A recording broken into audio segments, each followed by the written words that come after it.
Here.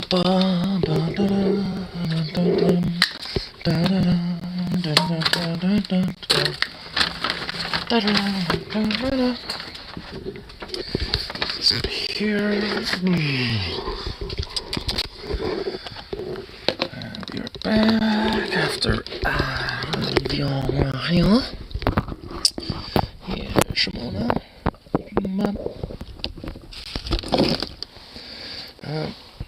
Got that. There we go. Okay. Back. You sweet little fluffy puppy. Look at you.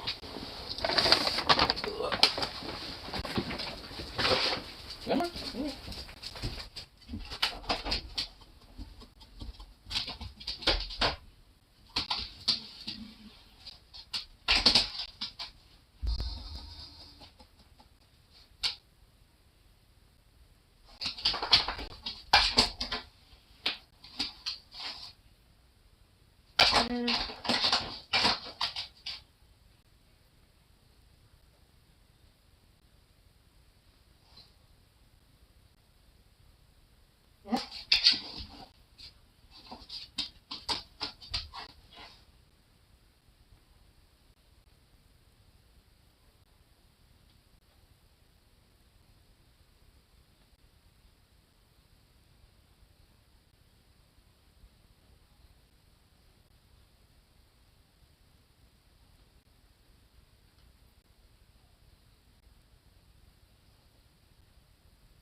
Oh, you got stuck in it.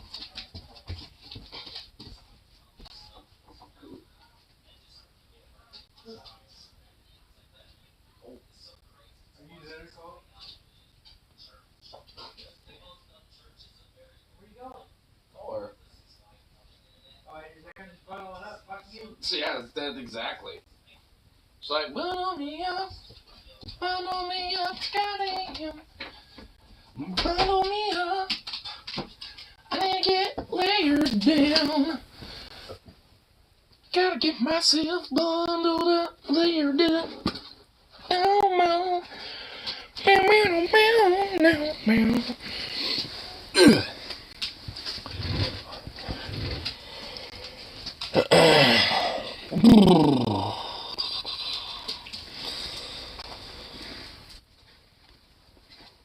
oh my goodness, you little fluffy son of a bitch. Look at you.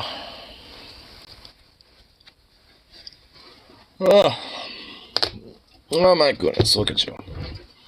You silly boy.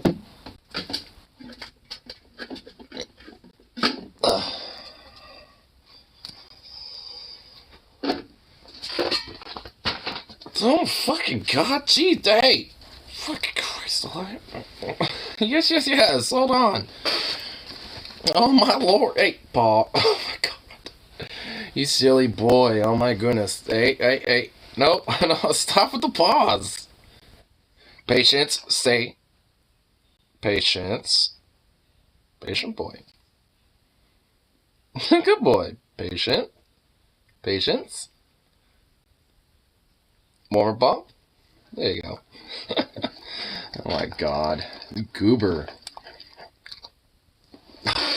You silly boy. My god. Oh my gosh, you silly boy.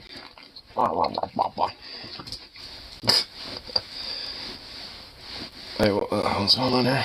I said like third shifts. You just left, I guess. No, he just left? Jesus. Wait, no he didn't. He's doing like a 10 to 6. It's like 10:30 already over here. He's probably like halfway done with his shit.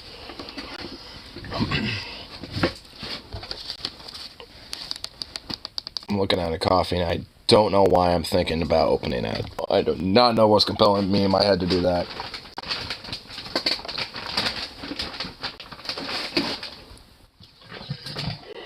Because I had one. Ugh.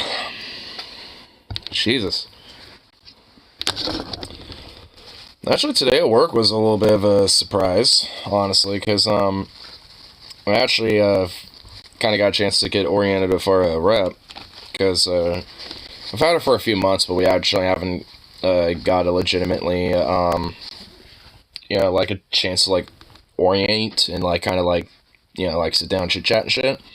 And she just happened to be there, and I thought she was customer, like, hey, what get you? It's like, no, nothing, I'm just, thinking, we met before, right? I'm your new rep, and blah, blah, blah. And I went, oh, shit. And I just went, well, this a little convenient. So, I decided to hit her up, be like, hey, well, I actually wanted to ask you a couple questions about a few things anyway. About being a shop steward and about my wage situation. And I think now finally there's going to be an official follow-up. I mean, I was able to actually legitimately get some fucking real information about it this time. So basically, it's just like, I think we might be able to figure out why my wages have basically just been kind of like fucked over. And it's probably because when years back when I first was started, they had me as they flipped me in to be a courtesy for a little bit.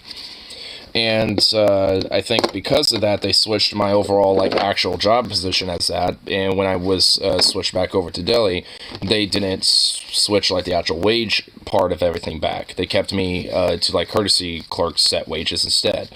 So basically, by that, I was essentially just kind of purposely handicapped, basically. And do you understand though, when it comes to at least back pay, there's only so much that could possibly be done with that, just depending on how far they're able to kind of prove this has been an issue, so to speak.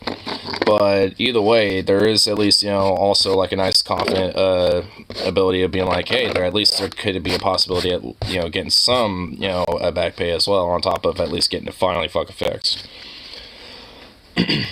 And she was asking us, we have a head of management about it, and blah, blah. I was like, yep. And I went through the whole process about, how I've, gone about trying to deal with it on their end of things and everything. And she's like, okay, I will follow up with you about this. It's I already had to find her anyway. I saw her just go back there and blah, blah, blah. So I'm going to, she was like, all right, following up. And looked at my info, make sure this is your number, your email, blah, blah, blah. And I'm just yep.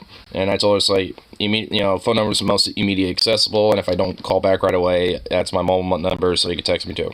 And she was like, awesome. So I actually think now I finally have a full actual information to that thing. And two, also I noticed is that our store director is kind of acknowledging our closing shifts and shit.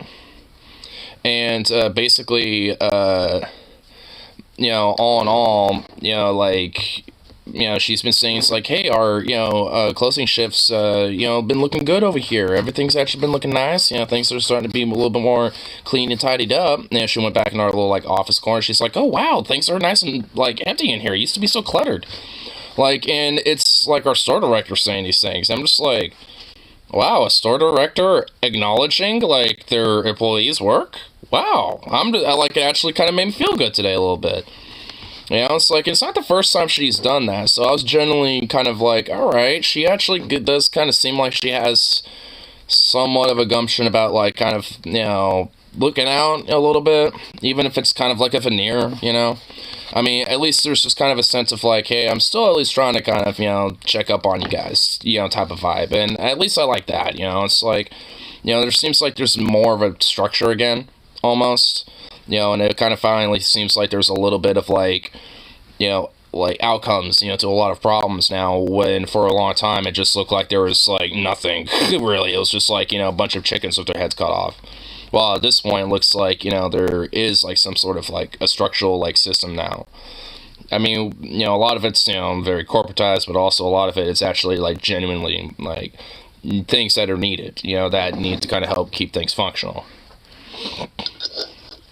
Stepdad, when I told him, during the PNW, the search is, he leaves stores because how much stuff there is, he said, you can't trust an Oregonian, they have sticky fingers. Dude, that doesn't even happen, really. Like, I mean, at Walmart, they'll do shit like that. Like, dude, no one, like, I told him, dude, that's not even true about the PNW. Like when you leave stores, like, we don't just, like, pat you down and search you or something. If anything, we pretty much, like, do the opposite at this rate. Like, unless it's, like, you got, like, a mountain full of shit on your damn cart, like, we're not gonna bother with you at this point. We ain't paying enough to give a fuck. Kidding me? Should never trust an Oregonian. Well, what? Is he never gonna trust me, jackass? And what? You're not gonna trust all, like, the far-right staunch fucking conservatives that live in this fucking state? All over the place? Especially in places like in Eastern Oregon and shit? Or is that just, like, different? Fucking idiot. Also, the Oregonians are shifting wily and never to take your eyes off one. Well, take a picture, it'll last longer, you gay old man. Like, goddamn, bro. Dude, what the like, what? Like, what weird fucking, like, Waffen SS Gestapo Nazi shit is this? So, like, those damn Oregonians, they're like the Jews. They're so slick and wily, can't take your eyes off one. It's like, it basically sounds like he's, like, talking about Jews, but instead of Jews, they're Oregonians. Down here, people barely care about their jobs enough to even do them, let alone try to save the store inventory. Exactly. I mean, if it was like a mom and pop ran operation, like, I'd probably care a little more, but it's a major corporation. It's fucking Safeway. Do you think I'm going to give an iota of fuck about their profits? No. In fact, I want more of it. I want more of that shit for me. And for everybody else besides, that works for that fucking company. So, fuck them for hoarding that shit. The consumers are going to just start biting them in the ass, start stealing, what rightfully or frankly is theirs and shit when it comes to, like, either basic goods or, like, their wages. So, fuck them.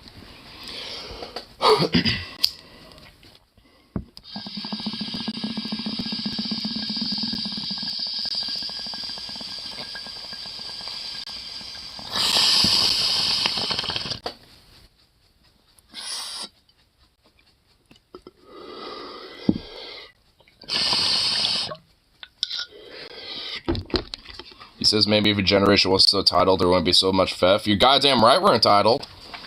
Why is that supposed to be seen as a bad thing? Since when is entitlement a bad thing? Fuck that. Yeah, you're goddamn right we're entitled. We're entitled to, basic access of healthcare. We're entitled to a fucking, at least an affordability to have a roof over our head. And we're entitled to fucking living wages. At least it's some basic 3 shit right there. Because then at least, with the wages part, you can at least, have some sort of affordability with a roof and, with, like, fucking groceries and shit like that. So at the very fucking end of the day, there's at least strictly, like, 3 things, people are outright entitled to. Like, a fair living wage and shit, if they got a job, at least a roof over their fucking head, and healthcare. Like, 3 entitlements everyone gets, like, right off the bat, as far as I'm concerned.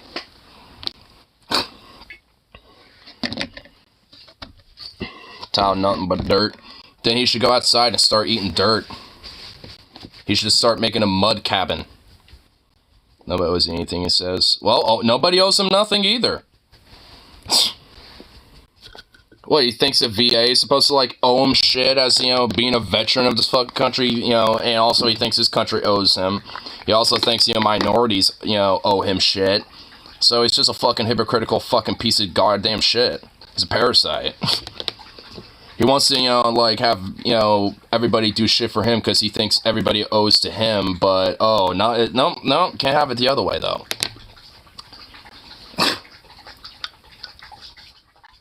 Fucking absolute selfish piece of shit.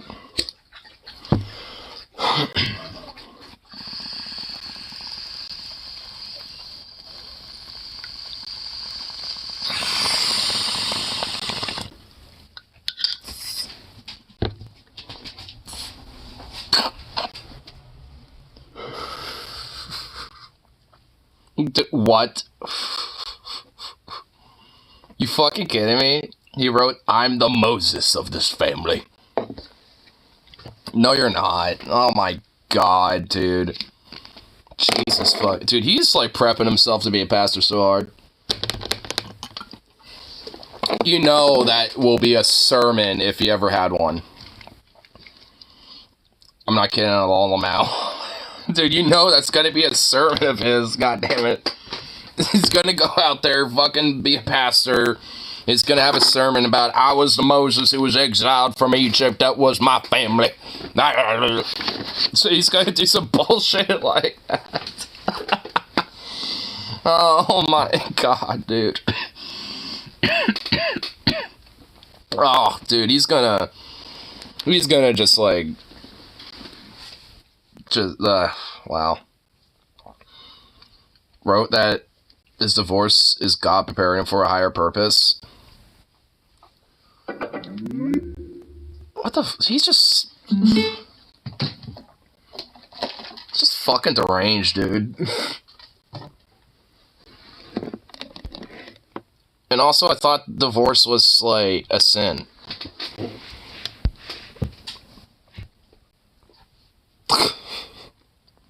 What the fuck, man? Wow. Yeah. Your dead ass making me want to grab, like, a fucking Twisted or some shit. I don't want to go outside at all. I don't want to, like, go outside, so I'm plopped. Pretty comfortable where I'm at. Here. Play some tunes now.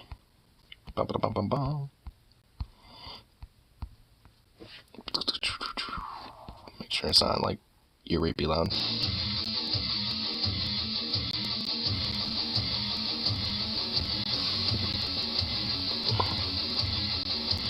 Also convinced him I spoke a prophecy.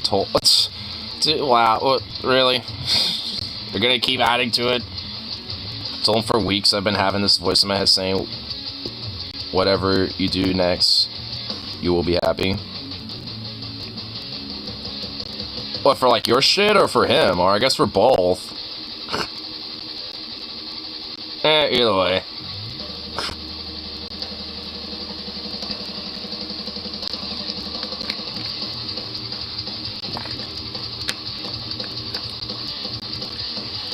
I mean, if it's for him, then, I mean, I guess what would be funny is that he would not ever find any of that supposed happiness. I mean, he barely has any now. I'm surprised he would have, have any, like, shred of, like, happiness or contentness in his fucking life.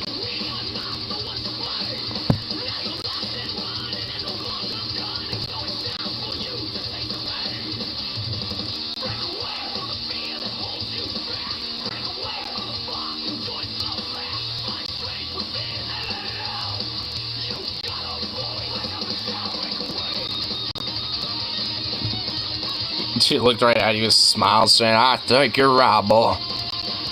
I think you're indeed right about these issues. That's right. Lord has spoken through you, son.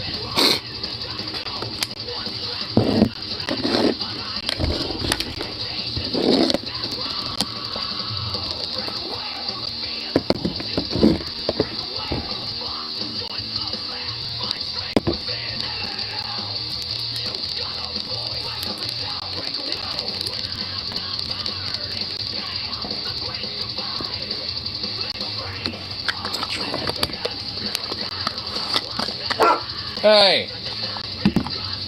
Hey! Don't be doing that. Before I started this, he's been doing that. Just constantly going and like boofing. And it's just like, dude, Jesus, dog. Like, what the hell?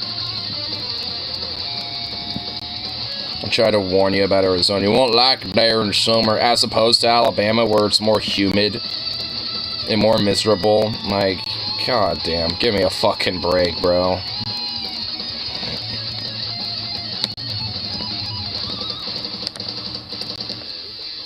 just like, what a fucking psychopathic, unhinged fucking freak, dude.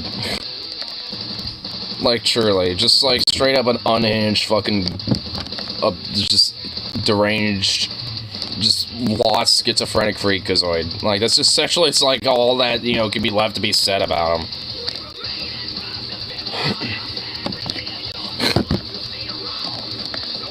Just like wandering around in like a lost gaze and like fog of just like delusion and fucking like schizophrenic episode after schizophrenic episode, thinking there's voices fucking in his head telling him, you know, like there's gonna be, you know, a better light and this and that. I think that's one episode of her. Maybe she popped off on him. I mean, honestly, that could be it. Like, if anything, there's probably, you know, he was probably saying that very openly around her, and she probably popped off a little bit, being like, hey, what the fuck, you know, and that probably caused him to kind of shut up about it a little bit. But, you know, he basically still thinks the same way. Like, I mean, when it comes to pretty much, like, you know, anything that's, you know, remotely based around, like, homosexuality and wants it eradicated and destroyed and killed, you know, but when it comes to his own family, he thinks it could be, like, cured or some shit because it's, like, some sort of, you know, fucking agenda or, like, some sort of, like, occultist, you know, narrative that's, you know, like, destroying Western society and shit. But also kind of, you know, funny enough was, like, reading up about one of these fucking, like, type of groups and shit. Like, as I was listening to a YouTube short earlier about, like, a little bit about this type of stuff, where it's just kind of like, hang on, let me try to find it, actually, because it is kind of a little interesting. I think it's going to be in a set of, let's see, where would it be here? I just saw not that long ago. It's this one, yeah, not that one. I think it was, yeah, it was this one here. I found it. If only she met the right guy, she'd be straight producing babies before you know it, according to him. Well, yeah, it's just the same fucking, like garbage biosexualist, you know, bullshit, just interwoven with a bunch of religion into it. It's like the same idea of like, oh, like, you know, people are only bi or gay because they can't have, you know, they can't have any success, you know, with like the opposite, you know, sex or some shit. Where it's like, oh, you know, you're like a straight, you know, you're only bi because you never, you know, like as a dude, because you've never fucked women or some shit. And it's like, what? It's like, one, that's retarded as fuck. Two, it sounds like you're fucking coping hardcore about that shit. And three, sounds fucking homophobic, bro. You know what I mean? It's like, what the fuck? Here. The worst possible thing you could do as a soldier is hurt your other team members. Well, ex-soldier Ethan Melzer has been sentenced to 45 years in prison for attempting to wipe out his own soldiers and also give away secret information. Now, this story is wild because Melzer was also affiliated with O9A, Order of Nine Angles. Which, that was kind of like, huh, what the fuck is that? Like, that's kind of what got me interested about who this dude Ethan Melzer was, and what this whole group was and shit. And straight up, like, I mean, it, you know, it's like, huh, you know, like, I wonder what this is about. When looking it up, it literally is a Nazi satanic occult fucking, like, movement. I shit you not. And they're heavily affiliated with different groups like Atomwaffen and other far-right Nazi paramilitary organizations in the UK, in the United States, Canada, etc. And from what it seems like, they kind of, you know, like help militarize and help accelerate and kind of interweave a lot of accelerationism within a lot of these neo-Nazi far-right fascistic movements. And basically, you know, like, you know, kind of try to push them more over the edge, so to speak, you know, to kind of go out and do violentist actions and, you know, and basically, like, you know, incite, you know, violence in the name of, like, you know, like neo-Nazistic, like, you know, occultism, essentially, and Nazistic mysticism, and, you know, and in the name of, like, a white ethnicity, as essentially is what it's about. And fundamentally, it's just like, I mean, the name for it, the Order of the Nine Angles, is like the most gayest fucking faggoty thing I think I've ever heard of, for one. And for two, like, 90s gay and faggoty. Like a 90s hardcore fucking level of that shit. And on top of that, just like also, I mean, kind of weirdly enough, kind of, you know, a little counterintuitive to some of the hardcore far-right fascistic, like, Judeo-Christian shit, because they're left-handed, like, satanic occultists, which basically the whole, like, left-hand occultism is basically, I mean, like, or at least, like, left-hand Satanism is basically, like, the whole, more like, you know, you have no gods, no masters type of mentality. You know, you serve no one, yeah, essentially, only yourself. So, I mean, it's, you know, kind of like, you know, a mixture of all these weird fucking ideas that essentially, you know, impose, like, this whole, like, strong sense of, like, meaning or purpose, you know, of, like, you know, a broader mystical fucking Aryan power, basically. It's fucking crazy shit, like, psychopathic shit, like, honestly. And this whole, like, and the ONA have been around since, like, from my understanding, I think, like, the fucking, like, 70s at least. I think since, like, the 60s. But have only become prominent from, like, the 80s up to this point, mainly because of a lot of their Nazistic activism and ties. And they're open, very open about that. Like, I mean, it's just, like, pretty ridiculously insane. Like, because when I saw this, I initially was like, huh? You know, is this, like, some sort of weird, like, you know, a satanic group? Which I guess it is, but it's like a, like I said, a Nazi satanic group. Instead of, like, a weird Nazi Christian one. So it's probably because you live in Alabama and they're all, like, fucking weird incest fucks. So, I mean, just quit worrying about it. 09A, Order of Nine Angles, and he essentially wanted to join the army to try and infiltrate the army and take out other soldiers. Now this guy somehow ended up in the elite 173rd Airborne, and these guys were training up and going to a secret location where they were going to be operating. And between all this time, Melzer was consuming anti-American videos. He was writing that he wants to perform a I mean, that's not exactly 100%. He wanted to basically give America, like, he was, this dude, Ethan Melzer, like, I looked up a little bit about the guy, too, and he basically wanted to establish a neo-Naziistic, white, supremacist, Aryan American state. Like, he wasn't just, like, some, well, I mean, at least, you know, to me, or whatever, like, yeah, I consider him anti-American as far as I'm concerned. Fuck him. He get hanged. But, you know, instead of having 45 years, you know, let him hang on a fucking light pole as far as I give a shit. He's a fucking Nazi. So it's what they, you know, deserve. Let's see, at the very fucking minimal. So it's just like, you know, I mean, whatever. But, like, this dude wanted to have the United States be established as a Naziistic, white, supremacist, like, Aryan, mystical state. Like, I mean, he wasn't just, like, strictly anti-American. He was just, like, he's somebody that had, like, a very far-right Nazi fascist view of what America, you know, should be. You know, because he thought it was being degraded by the, you know, like a Jewish minority black plot, you know, having mass immigration, all this and other crazy fucking shit. Like, the dude was just a Naziistic psychopath who wanted to have America become a fucking white ethno state. Like, the dude wasn't, like, just anti-American. On the 173rd. Now, to sum this all up, no soldiers got hurt. However, secret information did end up in the hands of Al-Qaeda. I do a longer video. You can go to the link in my comments to check that out on all of the details. But this guy was caught. No one was hurt. All is good. The worst... Kinda, I guess. The fact that, I mean, honestly, I feel like at least, you know, for the broader, like, issue of the, you know, information knowing about it, it's the fact that these motherfuckers slip through cracks. Like, I mean, and the fact that this person was able to at least get that close to essentially trying to, you know, like, incite, like, some sort of, like, weird mystical, like, martyrdom for himself. Because that was kind of the whole idea. You know, like, I mean, being with an elite unit, which, especially if you're a new recruit, likely you're not going to know as much as the rest of the guys who've been there for a while, right? Like, I mean, you're not exactly going there, you know, thinking you're going to be winning, you know, fucking hearts and minds for one, and two, you know, surviving the whole ordeal at the end of the day. Like, I mean, he was, you know, like, that's why he also wanted to leak out classified information as well, to at least add more of that whole, like, meaning and purpose sense, you know, to that Nazi, like, occultist mysticism that, you know, he was heavily involved with.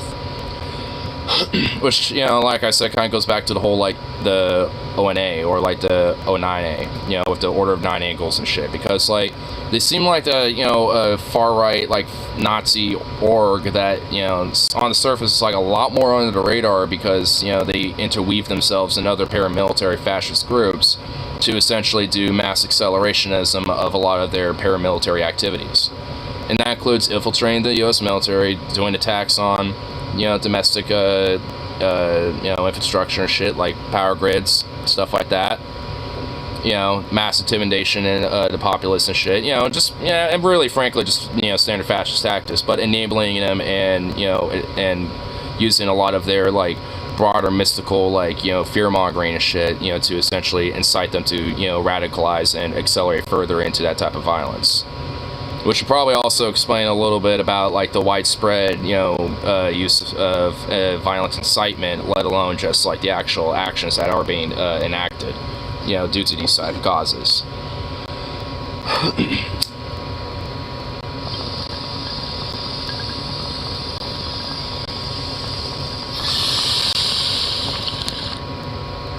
But frankly, a lot of these paramilitaries tend to be, like, interwoven anyway. It's not uncommon to have a 3%er also be a Boogaloo Boy, or like a Proud Boy also being a part of Patriot Prayer, and vice versa, and shit like that. So chances are, you know, like, these far-right fascist, like, paramilitary groups probably are, like, overlapping members. Like, members of both. Want to bribe you to like me, and that's the only way I know how. What? Do you not know what being on topic is?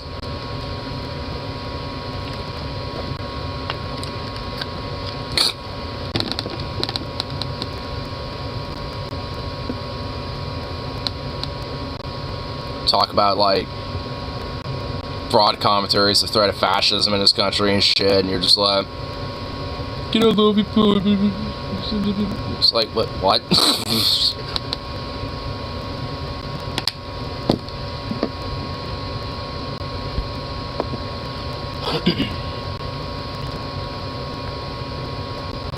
I could also kind of look up more about this fucking weird ass thing too, just kind of like, kind of show a little more of this type of affiliation, of this type of shit. As this shit does kind of go back a little bit. Satanic and Left Hand Path cultist group, based in UK, from the 60s to today, and I guess they're in Russia and Karelia, so I'm guessing, and in Finland, and, you know, as well. Oh, wow. I didn't even notice the criminal activities also include, like, CP stuff. Well, go fucking figure. Of course the far right, you know, are heavily, you know, tend to be enloped in shit like this. I like how all of these are, like, because I've, you know, seen these all of these different articles in the past. I mean, wow, like, because I've, you know, like, I've looked into these different, like, fascist movements before. And and Wikipedia recognizes it. Jesus Christ. But yeah, they're, you know, tied with the Atomwaffen, the base, Black Order, Combat 18, National Action, and North Resistance Movement. Which this one's actually a little bit more of a newer thing. I don't know why that keeps popping up, but which these guys are heavily tied with also Atomwaffen, the Azov Battalion, Kazapound, National Action, the Russian Imperial Movement, which I'm sure is heavily involved with, you know, the Russian state as well. Which also kind of implies, you know, the ONA right here likely, you know, has, like, some indirect affiliation with these groups as well. And also Third Way and Golden Dawn. I've heard of Golden Dawn as well. I'm, like, I think they're from, yeah, they're just like a far-right Nazi Greek ultra-nationalist movement. But, yeah, at least for, like, you know, this fucking movement, like, they're all over fucking Scandinavia. And actually, they're very fresh. Like, they're kind of relatively new. They're banned outright in Finland, thank God. Thank fuck. And they're also been kind of established in Iceland, Denmark, Norway, and Sweden. They started in Sweden. And it kind of saddens me that they're also in Iceland. God damn it. That fucking sucks. It's like, God, what the fuck? But, yeah. Yeah, these not good guys. Yeah, shitty fucking scumbags. Don't think about the impending doom, so I tend to ignore it. Well, I mean, it's not really something that, you know, is... I mean, this isn't really, like, I mean, I wouldn't necessarily say this is really something to probably, like, ignore. Learning about your enemy is something that I'd argue is a good thing. And, you know, and honestly, though, I mean, like, just because, yeah, there are some, like, these type of movements and these type of groups and shit are on the rise, doesn't necessarily mean that, like, oh, yep, they won, they're gonna fuck on do it, taking all things over and shit. Because, I mean, all in all, if that'd be the case, wouldn't the Third Reich still be reigning its 1,000-year Reich right about now? Oh, wait, it got crushed and fucking massacred, rightfully, by the globe. And it will be done again. And however many times it needs to be done, as far as I give a shit.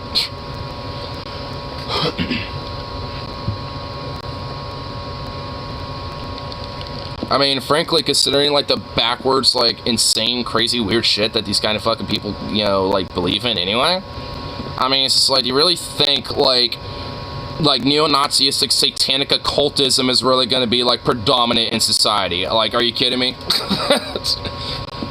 I mean, and honestly, frankly, like, I mean, the Nazi Party was also very heavily involved with, like, various different, like, Aryan mystical, like, occultism as well. So the fact that there's, like, neo-Nazi, like, satanic occultists does not surprise me whatsoever.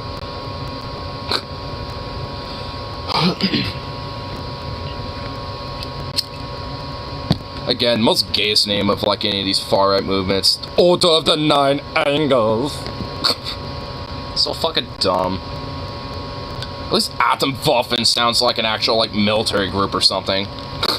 Like some sort of, like, you know, like, chemical assault unit or some shit. Like an assault battalion that, like, predominantly, you know, has its uses around chemical weapons or some shit. Which is kind of, I think, the implication.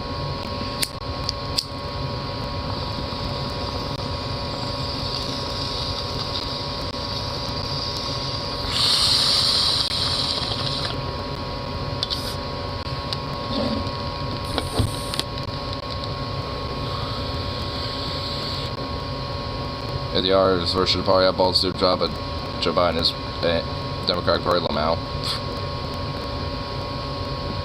It says it needs to be done in the whole current paradigm, at least with the two-party system.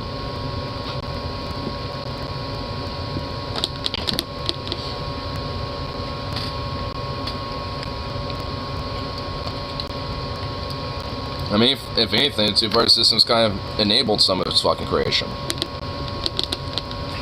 At least in some part.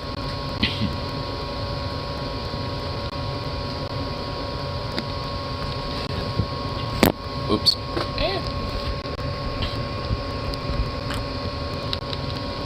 No.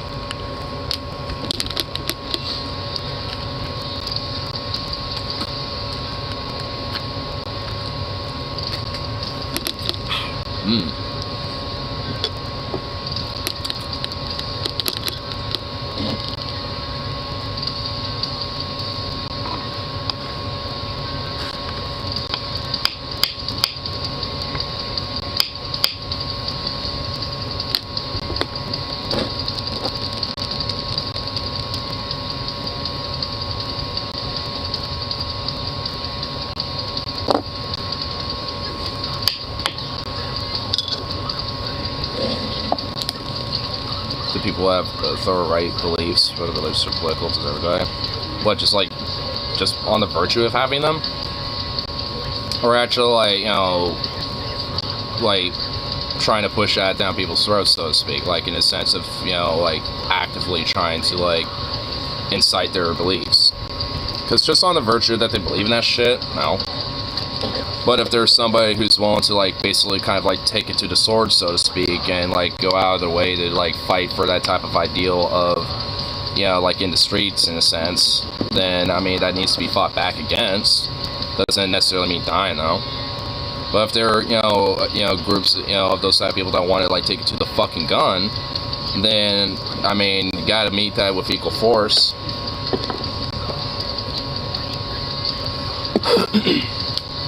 Just on the virtue they believe in it? No. But if they're willing to believe it so hard that they're willing to put a gun to my head about it, then yes. I mean, I guess to put it very simply.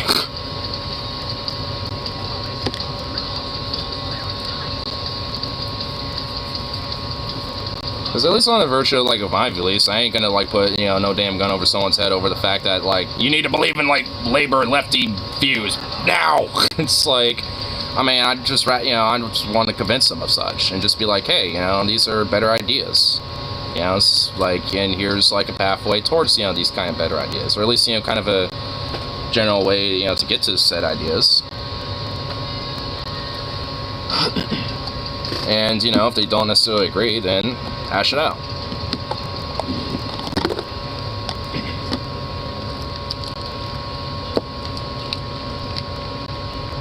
Gotta kill most people on Earth. Well, hopefully we don't have to go into a scenario where it ends up being that way, because that would be fucking horrible. Even I wouldn't be like, yeah, let's just kill most of the Earth. It's like, yeah, goddamn, sounds like such a great idea. Like, just mass, like, global, like, humanicide, essentially. It's like, oof.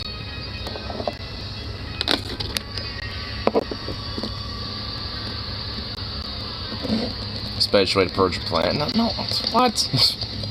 You don't need to be purging nothing.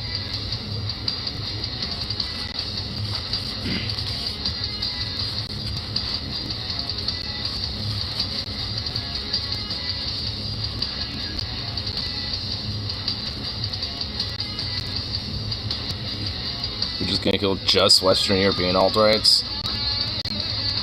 I mean, this isn't about, like, fundamentally, I'd rather their minds just be changed. Like I said, if they're willing to, like, fight for those ideas and be so stubborn to the point that they're willing to, like, basically take it to the sword or, like, take out the guns, to fight for it, that's a different story. Like, you're gonna have to, like, fight those people.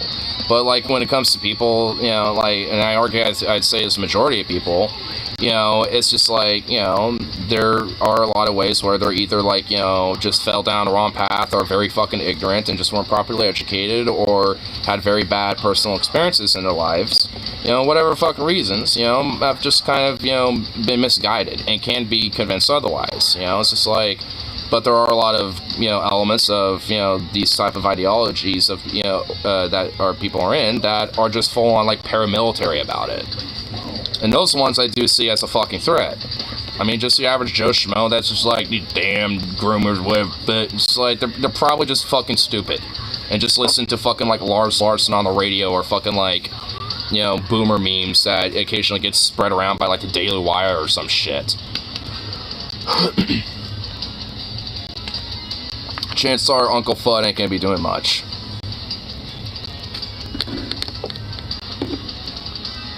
But Cousin Bill down the street or some shit who's like 30, fucking, like, gung-ho about, like, this damn homosexuality agenda and shit, training with his, like, Adam Waffen buddies, like, every month or some shit, that guy's a fucking, legitimate problem.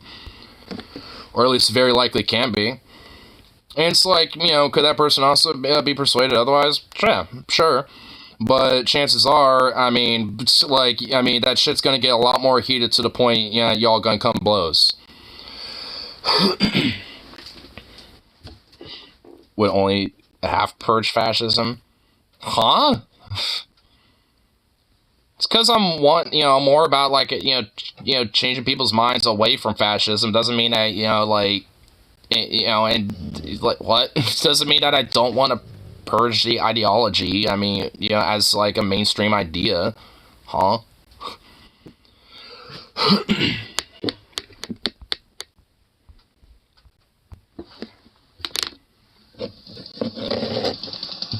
And also, like, you can't really kill, like, an idea, in a sense. I mean, you can, like, like eradicated in the sense of like being outside of the mainstream and pretty much being like a small niche thing, to the point where it becomes kind of an insignificant philosophy because other ideas have emerged to the forefront. But because like feudalism, for example, is not exactly like a system that's around anymore. People don't necessarily outwardly identify themselves as feudalists and shit anymore. I'm sure there's like a few weirdos that do, but like for the most part, not an idea or a system that's really around that much anymore. I guess on a I guess there could be arguments made about it a little bit about like Saudi Arabia because they're a monarchy and shit like that, but I mean in the traditional sense it's not really a thing anymore. So I could get it, and essentially it's like I just want get to that point where it's like it's just such an obscure niche idea to where it's just like even if there were some people who were fascists, like there just wouldn't be an ability to fucking arise a movement from it anymore.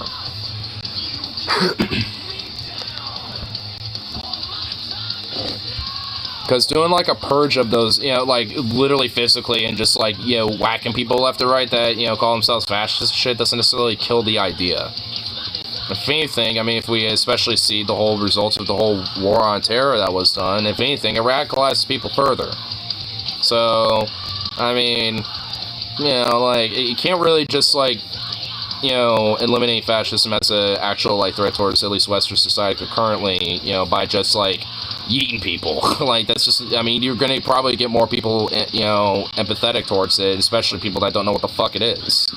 So it's just like, I mean, that wouldn't be good.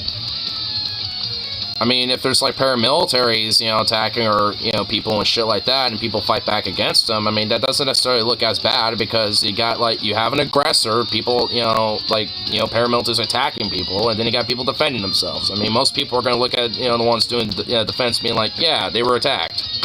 They had a right to defend themselves and stuff like that. And, they still don't look like the good guys.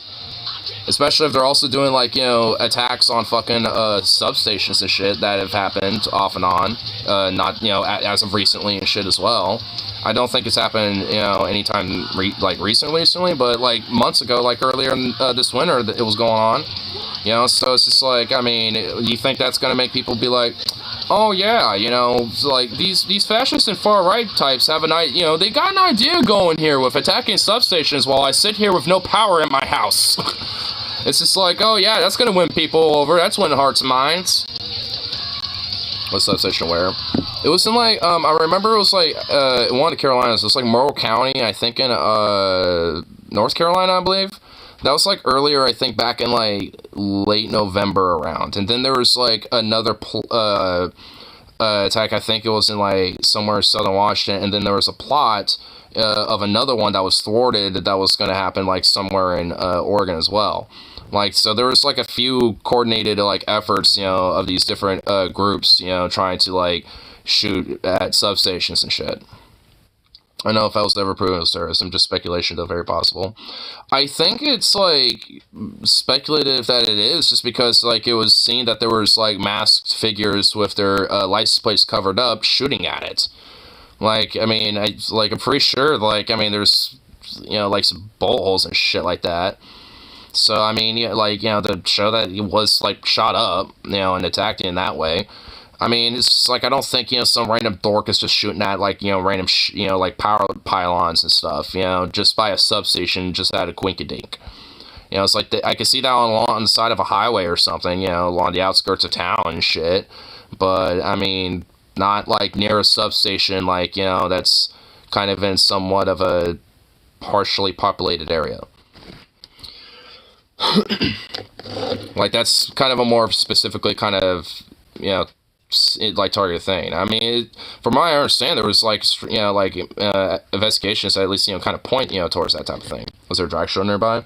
I believe so. Like, if I remember, there was, like, somebody, like, on... I don't remember all the details, so I forgot what, like, this crazy bitch's name was, but it was, like, some sort of, like, a part of the whole, like, drag shows or, grooming sites and this and that. Like, one of these fucking right-wingers, who was also, like, I think, like a preacher as well, too. And she, happened to take pictures, like, you know, something big is going to happen, and there was a picture of the, you know, building because she happened to be near it. And then not even long after that, that's when all the power went out and shit.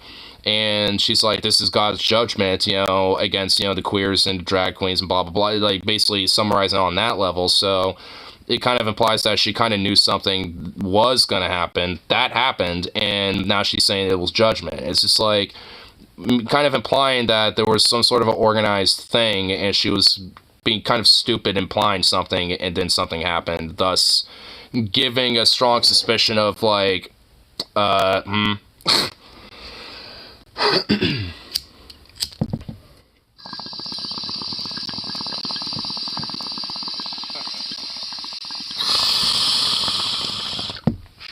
it did. I think it was like a week or two after that, there was another one in Washington, and that one didn't really make as big of an impact, so to speak. But the power outage wasn't really as severe, and it was able to be fixed relatively easily. And then there was one that was like thwarted because there was like suspicious activity around it, one of the substations that was kind of around here, not like my little local area, but not too far, not that far away. And you know, some people kind of rolled up being like, "What the fuck is going on?" They dipped. So it's just like, I mean, it was definitely kind of some spooky shit, honestly. And granted, it could have just been like a bunch of fucking moron teenagers or some shit, or a bunch of drunken assholes, but kind of a little hard to believe in my mind. I mean, granted, they probably were just drunken assholes. They just also happen to be weird, like, drag show or grooming site fucking psychos on top of that, so. Great. The boat scout judgment against the fascists. I kind of wish. We want to finish reconstruction or denazification. Oh my good lord. Wow. Just out here going fucking just gaslighting left and right, doing ad homs. Wow.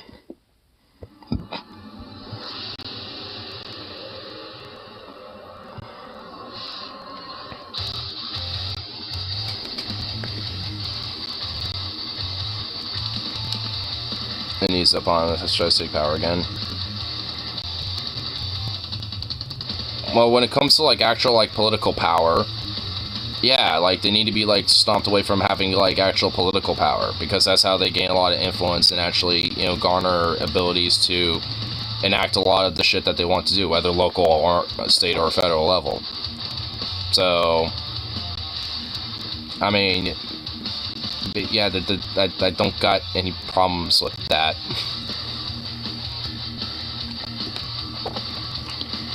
You can still be in favor of that, but also, you know, advocate for, you know, trying to de-radicalize and change their minds. Because at the very least, you can bleed some people off at the very end of the day. And even if they don't become, like, bleeding heart progressives this shit, if they're at least, like, you know, libs or something like that, that'd be better than not.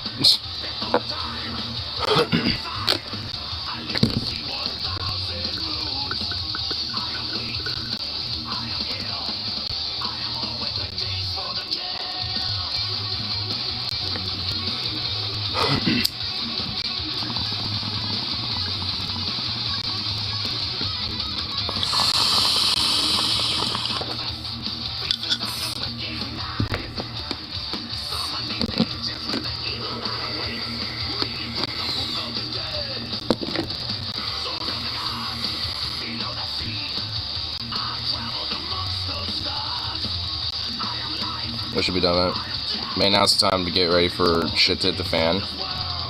I mean, I don't necessarily disagree with that. I mean, it's like there's the whole saying of like, prepare for the worst, but yeah, it's like kind of like, you know, it's like when you expect the worst, but you get the best kind of outcome type of thing. Hope for the best, but expect the worst type of situation. Because, like, I mean, you know, like, fundamentally, like, yeah, it's a good idea to, you know, have the better safe than sorry. Like, I mean, I go by that philosophy. Like, I mean, especially with the, like, the, you know, when I was going to the 2020 protest, especially considering what I knew going into it, I made sure that I was better safe sorry. I had things like gas masks, I had, at least some basic, something to at least defend myself with, at the very minimal, at least, like, some sort of, blunt object I can whop over someone's head if they attack me or some shit.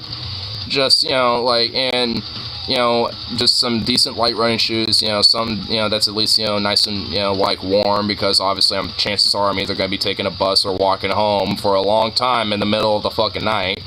So, I always made sure I, came prepared and just, took what I absolutely needed, or at least, should probably have. And, it's like other stuff, could be included, but not limited to things like med kits, and, all sorts of other type of materials. Because, like, those type of things, are definitely necessary. And also having, like, means of, like I said, self-defense, and being able to at least, like, kind of, get your strength up and stuff, and, kind of have, like self-defense classes and stuff. Like, there's nothing wrong with, doing those things. In fact, it's, if anything, I'd say encourage, to do those things. It's not wrong with, being prepared to have those type of things. Just don't treat it like it's, like, some sort of big fantasy, like, if you take those classes, or you learn some things, or you're able to, like, do this or that, you're gonna be, like, some macho man badass. Like, chances are you're not, but at least you'll have a little bit more knowledge to be, again, just a little more prepared, though. And also have a little bit of training under the belt, too. So it's just like, I mean, with that does come, a sense of, making sure that you're prepared. And that's fine, and that's good, actually. Like, another thing, especially when it comes to, like, a lot of drag shows or, like, a lot of these events, a lot of the people that, hold those events, or at least organize those events, legitimately should, be more vigilant and probably have at least some form of security. I mean, that doesn't mean you have, like, arms, like queer folk left and right and shit with, like, their big ARs or whatever the fuck necessarily. But, I mean, frankly, if they know there's gonna be a mass, like, group of, like, 30 fucking weird neo-Nazi fucks, showing up with their ARs, probably wouldn't be a bad idea to have a few of those people on contact. Be like, hey, we understand that there's probably gonna be a big thing going on, would you mind, being at least, our, perimeter security, and, and blah, blah, blah. It's just like, I mean, those type of things and having those, like, type of contacts in an organization is not a bad thing. But, like, that doesn't mean that we just, like, go to the most extreme level. I mean, because then that's when, people start seeing you as an aggressor, and start not looking at you as, like, in a positive light. Because, every time these weird, like, like, weird, like, far-right, macho, weird, freaky types and shit, show up, trying to, like, intimidate, like, some all-ages, kids-friendly, like, book reading or some shit, that doesn't make them exactly look that good, to a lot of, layman people. I mean, so it's, like, especially if, they're trying to be threatening and try to do physical altercation, and you got, like, a few beefy security dudes just sitting there being like, you better back the fuck up. Like, I mean, a lot of people are, kind of go with the whole metric of, like, fuck around and find out, and it's like, well, they had the right to say their stuff, but maybe they shouldn't have been so violent about it, and they wouldn't have gotten their ass beat and stuff like that. Like, there's that whole, like, thing that people have and shit. Like, you gotta think about it, from, like, kind of, like, an outsider's, like, layman, apolitical perspective. Like, to, like, some, person that just, like, really doesn't pay that much attention politically, because they'll see things maybe tangentially on the news, or maybe their buddies be like, oh, hey, have you heard about this, and show them a clip or something like that. And if they see a bunch of people trying to beat down on a bunch of just regular folks trying to go to a book reading or something like that, they're not exactly going to be looked at a positive light, and not exactly be looked at very kindly by most people. And a lot of those and with those type of situations, it's like those type of far-right, nutter fucks and shit tend to be the ones that get ostracized more publicly, and tend to not have a strong grip on, the public zeitgeist of, winning hearts and minds. Because frankly, I mean, there is a silver lining with them, trying to, like, consolidate around this whole, like, trans drag show type of thing. Most people don't either don't give a fuck, or, you know, because they got plenty of other problems to think about right now, or, you know, basically, you know, already are fine and accept these things and think it's stupid or fucked up to try to go after that shit, you know, or outright, you know, are willing to defend that type of stuff, you know. So it's just like, I mean, for the most part, you know, people aren't focused with those type of things. You know, these cultural war far-right freaks are, and they're trying to make it a big issue, but most people aren't thinking about that type of stuff. Thinking about, like, you know, how am I gonna, like, you know, pay rent? How am I gonna, you know, pay this medical bill? Like, they're thinking about a lot of that shit. So if they, you know, so if those fucking fascist pieces of shit really want to die on that hill, then by all fucking means, try to win hearts and minds of that dumb fucks. Because in the long run, that's a losing battle. And they're just gonna bury themselves under that fucking hill. Trying to try lighting jacks morons. I can't see the cliff ahead of them. Well, I mean, no one said it had to strictly be your job necessarily. But, I mean, if you really want to see, like, an actual change in these type of things, I mean, you know, it's kind of the whole, you gotta, like, walk the walk as much as talking it. I mean, because I know plenty of people from my work experience that straight up have, you know, might have, you know, said, you know, tangentially some pretty right-wing shit every now and then before. And frankly, like, you know, for a lot of them, you know, it's like they're not going to go out of their way to do, like, some weird fascist shit. In fact, most of them don't, you know, don't even really believe in, like, anything that's, like, you know, really fascist outside of, like, oh, you know, I don't know what transgenderism is, so I think it's just weird, you know, blah blah blah, you know, or X, Y, or Z because I don't think it's a thing, or whatever the fuck. I mean, you know, they just end up being kind of like ignorant, not understanding things more so than anything. And it just takes, you know, someone that just like knows a little bit and being able to communicate that to them. That's really it. And sometimes they might be able to get it, and sometimes they'll be like, huh, okay, still weird, and, you know, might blow it off anyway. But whatever, you know, it's just like, at least then there's still a little bit of a better result, and maybe at the very minimal a seed got planted to where, you know, maybe not then, but down the line they might change their mind. Because now they start thinking about that a little bit more, and maybe, you know, later that night or a couple days later they kind of think about it a little bit, be like, yeah, what about that idea, yeah, all it really takes is just talking. That's it. Not immediately, like, ruling out somebody just because, ostensibly, you know, they may be fascist and shit. Because, like I said, like, there's been times where it's, like, just because of, like, one or two things, you know, somebody from work or, like, you know, whether it's a coworker or, like, a customer or some shit, just because of some random one-off-handed comment, I could be like, well, that's, like, you sound like a fascist, which, frankly, maybe their comment was, but are they, as a person? Probably not, you know, honestly. You know, it's like the, you know, like the roll of the dice, the chances are that, like, yes, I am fascist and I like this ideology. It's just like, probably, like, chances are very, very minimal. You know, like, they're, you know, it's like fascists and, like, that ideology is a very loud one, but they're not as many as you fucking think. A lot of people are definitely, you know, conservative out there, for sure, but outright fascistic, though, I mean, not as many people are that. They might, you know, kind of slide in and out, you know, between some takes here and there with that type of shit. But again, it's like, you know, it's not because they're, like, outright themselves. They're just ignorant and don't really, unfortunately, know better. Rather because they're misguided or bad experiences, like I was saying from earlier. It's not my job to educate you. Hi, I'm Dennis Prager. Saw that on Twitter. I mean, the thing is, it's like, you know, and that's kind of another thing. It's like, if it, you know, yeah, it might not necessarily be yours, but go, like, send somebody to a source that is, you know, good at educating other people. The supposed, like, slack-jaw morons and shit. Like, there's a lot of them out there. Like, More Perfect Union is a pretty good one. And, I mean, honestly, I just looked them up earlier today, but because I was going to say to Gravel's too, because I was thinking about them earlier, but they haven't made anything in, like, months. So, it's like, I don't know what happened with them. They kind of fell out of nowhere. They just, like, dropped off. That's kind of sad.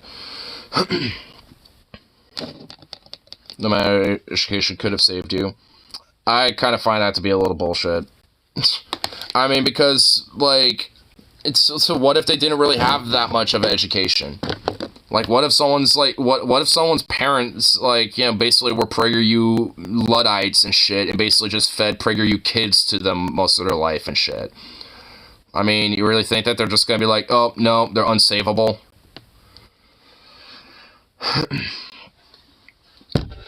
Because, children.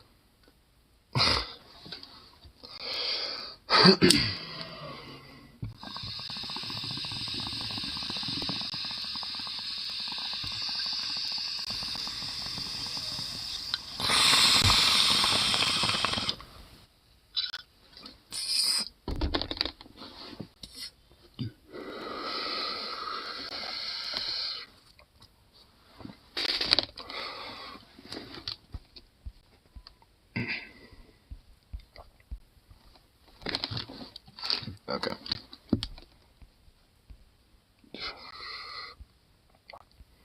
Really don't want to know my thoughts for his speech. Oh God.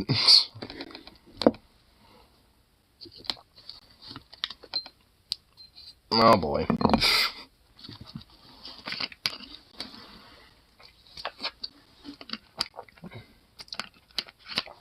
No, feel like being ridiculed for him. I mean, I don't really have like a super hardcore fucking like take on it as much anymore. Like, I've come to a position that like no one really ever believes in free speech, like especially when it comes to like absolute free speech, and frankly that especially would be kind of dumb if you kind of think about it and break that down honestly.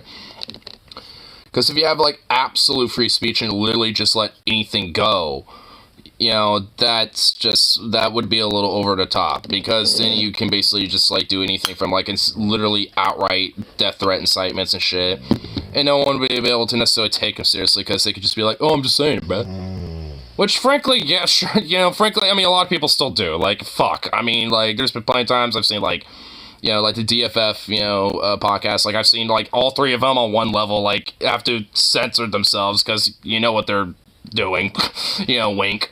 And then, fuck, even me, it's like, so it's just like, obviously there's, like, I think merit to, like, yeah, you're saying and obviously not being sincere, but there's people out there, like fucking Matt Walsh and shit, that do outright incite, fucking violence and shit, with their speech.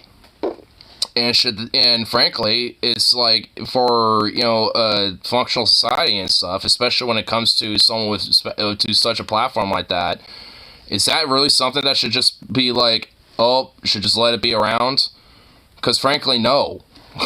Like, that motherfucker's incited, like, bomb threats and actual, like, like, incitements of violence towards a children's hospital. And various, like, other, different drag events just on the auspices of just, like, inciting violence towards trans people broadly. And drag shows broadly and shit as well. And yet he's totally monetized, and let alone just allowed. He's monetarily propped up.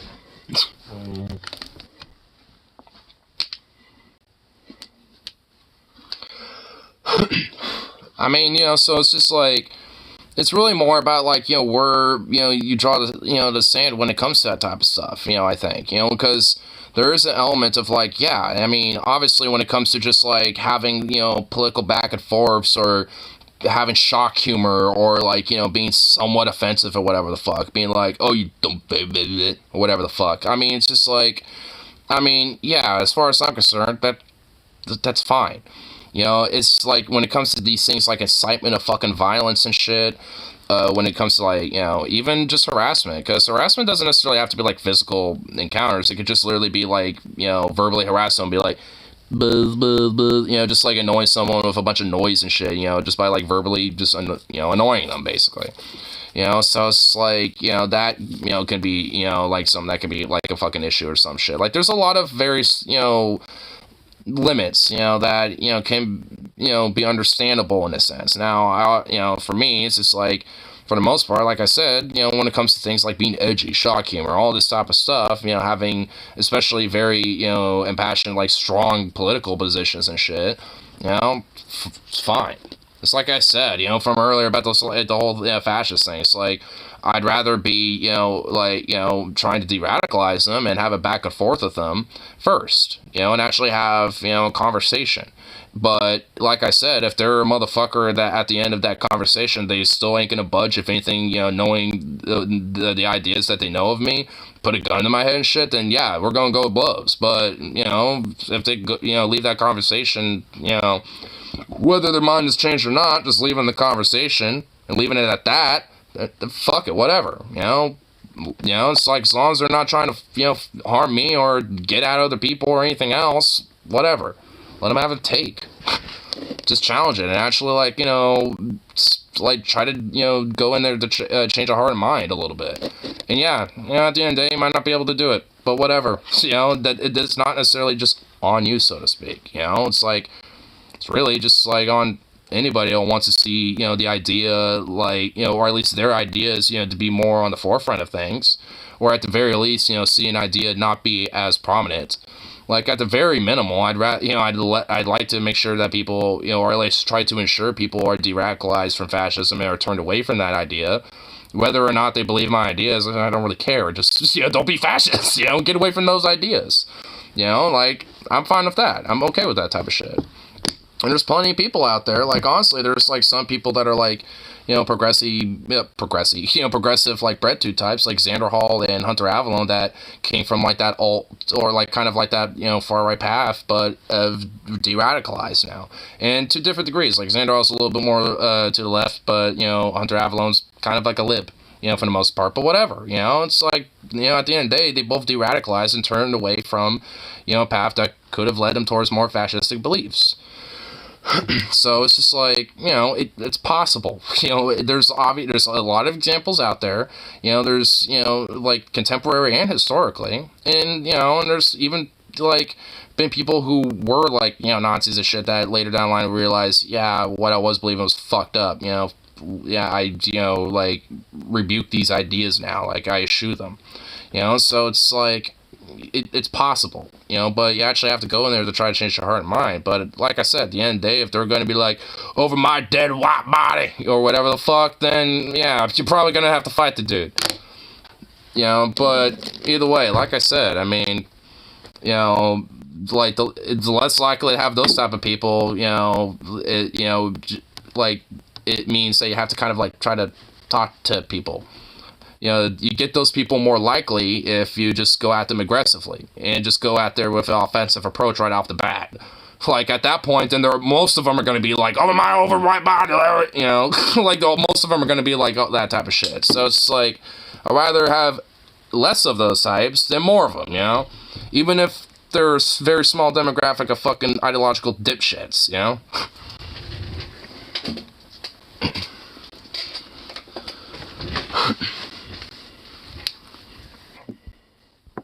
A device that could control people's eyes that used to make no, it's all my Jesus, oh my lord, this person is higher than a kite. Anything I should be taking a grain of salt. It's fucking God. But start laughing like a maniac. Gee, yeah, you are space cadet high, sir. Some pretty bad takes in here tonight. Lol. I mean, I hope I'm not. At least I hope I'm having the better takes, even if they're still quote bad. I hope they're at least better than Venom's in here. Venom's got some absurd-ass takes. I mean, it's like, my idea is probably the best takes. Probably, whatever. But at least I'm having a more, nuanced take than just, just Stalin gulag them all. I mean, it's not like I'm saying that, hey, if you gotta fight them. I mean, I am kind of, putting that emphasis there, or at least putting an asterisk on it, but I'm not saying do that first. In fact, last resort that shit. You know what I mean? Don't fucking, go on there trying to do that first. Even if you truly hate, fascism to the point you really want to do that. It's because not every Uncle Fudd motherfucker is, wanting to take it to the gun or whatever the fuck. They're just a misguided, sad fuck. It's that's, I mean, that's essentially, it's just what a lot of these type of people are. And not all of them tend to be, kind of fascist leaning. A lot of them also can be just regular old conservative chuckle fucks too. I mean, and broadly speaking, I'd rather, try to change their minds, versus, not, Like, I'm not even necessarily, trying to say just change people's minds from fascism and then they become conservative and there you go. I mean, get them away from that too,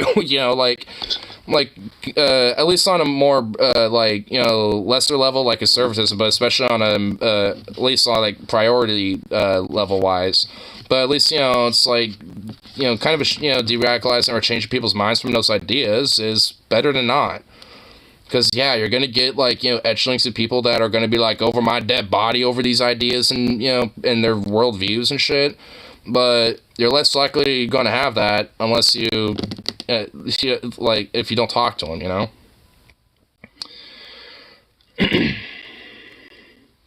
Does have stones to finish off the ideology. Oh my fucking god. What is anything I'm saying, somehow, similar to just, compromising and then just, not finishing Reconstruction and denazification? What? I mean, everything I'm saying can be pretty consistent with with that as well. I'm pretty sure.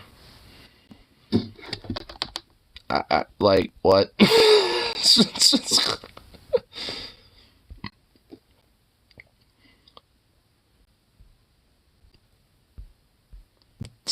Kinds of things, damn. Probably thought when I was 13-14, just got involved as an atheism. I mean, Stoney said it, not me. I'm just gonna, oof. Venom thinks Germany should have been nuked. I mean, with how he's saying it, goddamn, he probably would have nuked it after Berlin fell. It's alright, Berlin fell. Well, there's still Nazis there, nuke it. Work with the Russian army, be alright, evacuate on this day. At, 2 hours before this time, and as all the Nazis, wander around being what the fuck, My god. Gee, good lord.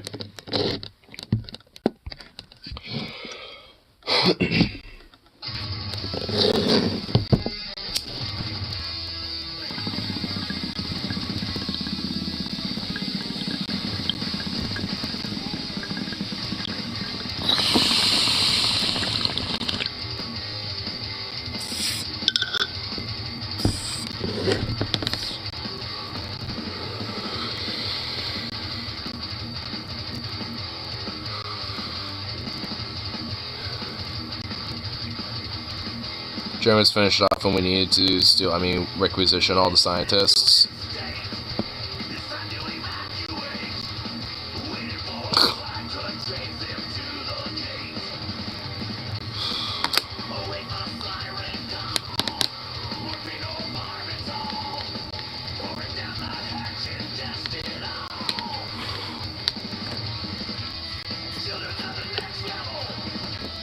Germany made serious advances in rocketry technology. It was useful tech. Well, yeah. I'm just kind of just rolling over the Venom's just absurdity right now. My lord.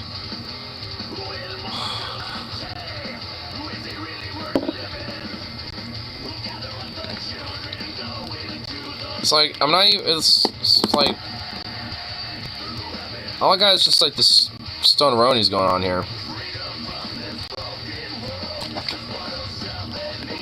I don't have enough mind-altering substances right now for this.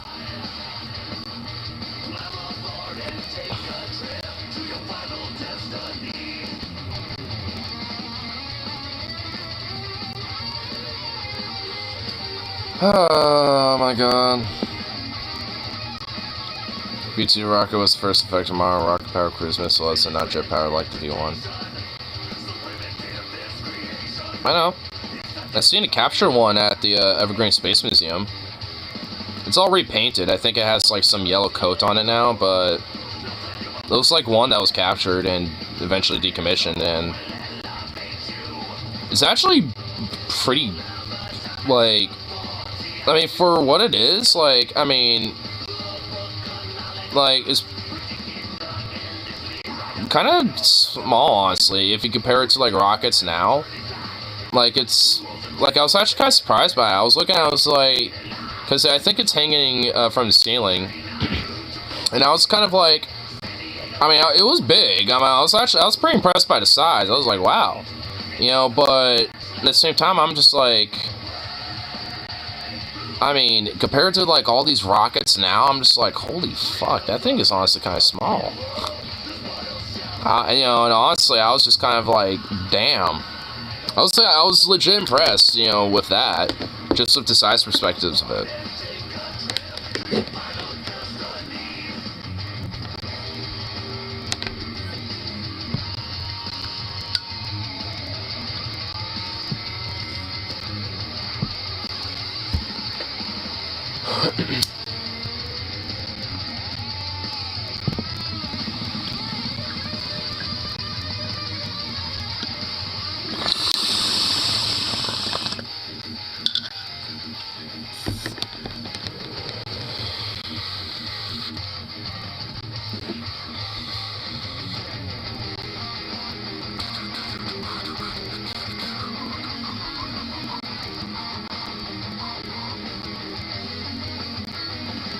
Like, see the light at the end of the 20-year Bama tunnel. I mean, what, like I told you.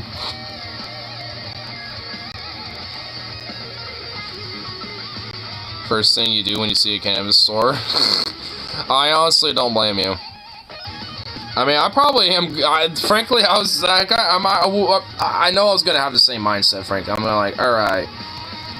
I'm gonna go, like, find the first marijuana store. Fine, let's just, you know, we're gonna go pull in there. I was honestly kind of thinking about it, you know, just like saying that. I'm also gonna find some edibles for the missus. That's soon you don't get arrested for blaspheming Christ and Confederacy. I mean, well, I'll blaspheme Christ and the Confederacy all I want. I'll literally get a Jesus dildo, like a Jesus Christ dildo, where he broke off the cross and now he's doing this. So he's got like this crazy ass, like, you know, double fisting thing going on. And yeah, I'm gonna get like a dildo in that shape, and then I'm just gonna get like a Confederate flag, and then just have like, and use that as my mat.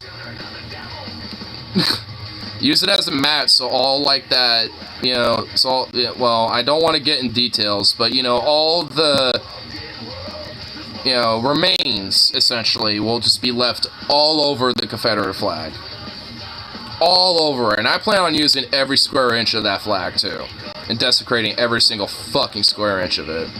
And I plan on eating a shitload of food, too, before I do it as well. Like, and wait about, like, 3 hours, and, you know, yeah. Like, I plan on making sure that flag and Christ himself gets fucking McCrated, son.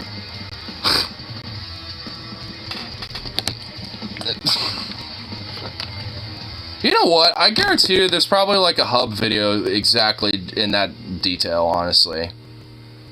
And frankly, I mean, I know there's at least like both like, you know, kind of exclusive of each other, because I've unironically would be like, you know, like watching like, you know, like some like furry vid or some shit, honestly, like it'll be one of those, and then I'll straight up see in the background of one of their fucking rooms a Confederate flag, and I'm like, what the fuck? I'll just notice in the background, I'm like, and I'll stop for a minute, I'm like, what the fuck? I'm like, which one of these bozos, you know, has that, like, which one of those motherfuckers has that? Like, what the fuck? Get thrown off for a minute, I'm just like, whoa. And I know there's like a whole genre of using like religious symbology as like sex toys and shit, so I just already know that's a thing. So basically, you know, just combine the two, and also do it in like the most like sensual of like fursuit gear possible. Like, you know, get like the most curviest like fursuit, basically, like, and just go all out. Like, I'd like just do full on desecration and full on sodomization, full on just like sin and vice all over that shit. All over that shit, son.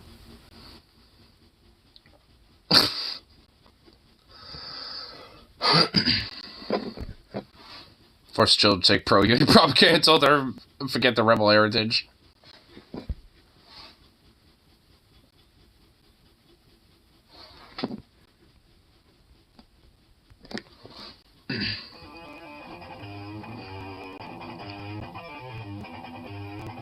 Stoney, don't give him fucking ideas. Look what he's doing.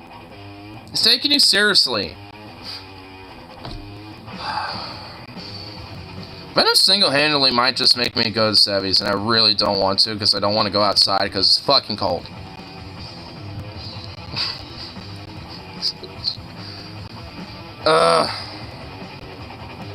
Not enough mind-altering substances to deal with Venom tonight. It's not in the way I thought it was going to be, either. Like, that's the funny thing, honestly. Like, I thought, you know, it's gonna be like, oh my god, he's horny posting. But no, he's like, you know, fucking like Stalin posting. He's doing like some Pol Pot posting, basically. I mean, he's going further than Stalin as far as I'm concerned tonight. Like, he's got like Pol Pot level, he's like Space Cadet high about it.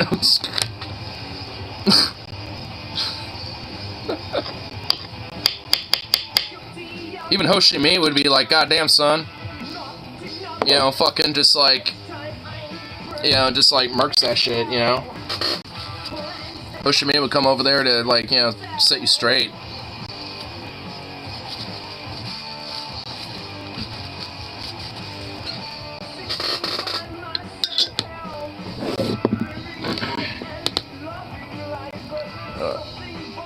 It's crow footage out of Georgia. What's going on? Wait, what Georgia? I'm bored. Oh, so in Europe. Of a Russian foreign agent law? Adoption of a Russian foreign agent law? What the fuck?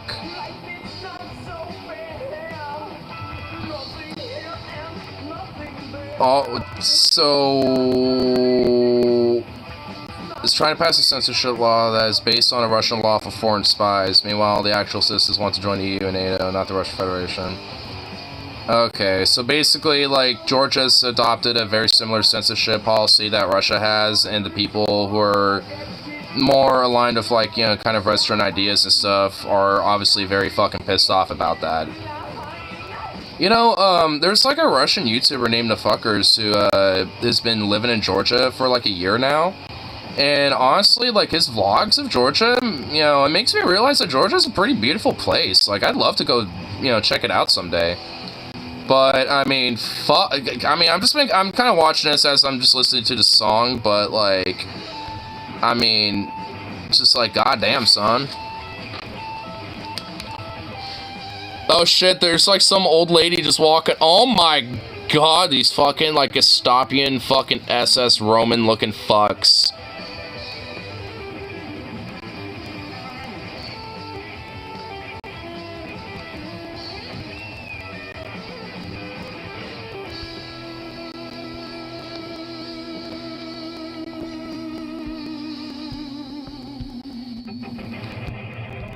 Here.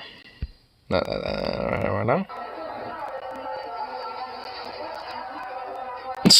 I think he was trying to, like, do some dodging of that, but he kind of slipped and fell, damn.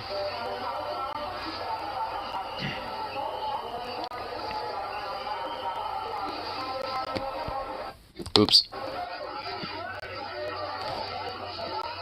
Damn, she dodged that! Holy shit, dude! Fucking Neo Matrix did that shit. Woo! Dodge. Shank it, no headshot.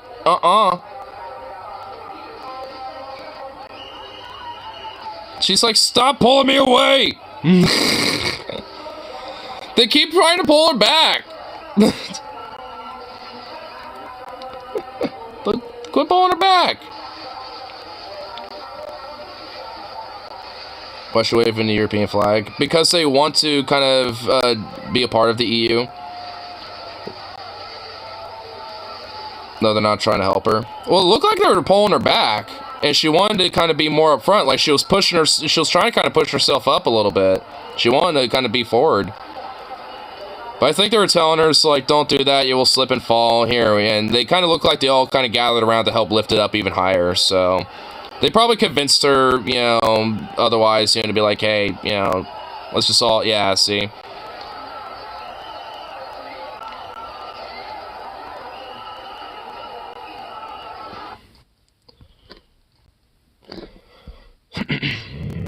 Hey! Oh my god. Hey! Dude, really?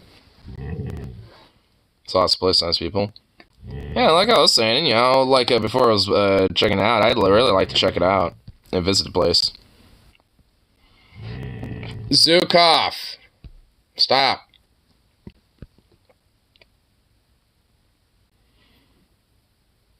And there's shield matrix. Yeah, I saw it. It was there. Wasn't it? That was the very end. Yeah.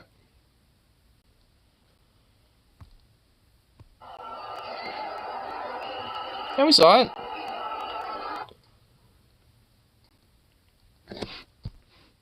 Oh, wait, hold on. Oh, I guess there was, like, a weird, this weird thing. Alright, no? Huh? Yeah. Yeah, that. Yeah. What in the... What? Oh. Fucking little mutt? Man.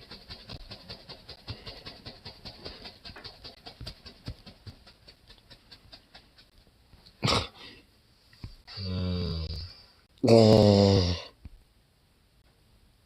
My lord. What a goof. What a damn goober. I'm now perusing public freak out. You have now caused me to do this. Group of people attack a taco truck worker? What? What the fuck is this about? Alright, I'm already, like, yeah, basically, well, on this daily segment of Public Freakout of, well, on the side of the workers segment of the Public Freakout segment, let's see how these pieces of oh my god, wow. We got ourselves a winner when you got yourself a unicorn hat, wow. I mean, goddamn, you're gonna try to act like, you know, Johnny Badass and try to fuck on, you know, some taco truck workers, and you're looking like you got a goddamn unicorn hat on your fucking head. My son, walk the fuck away, bro. What is this? What is this, like, all purple shit? They're trying to look like it came from Saints Row or something? Oops.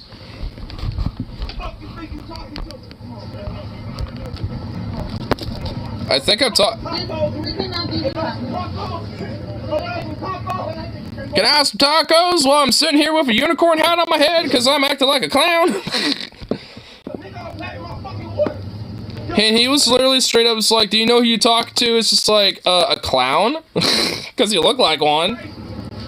You don't gotta come here and you don't fucking talk to me or this bitch. Nigga, fuck you and your phone.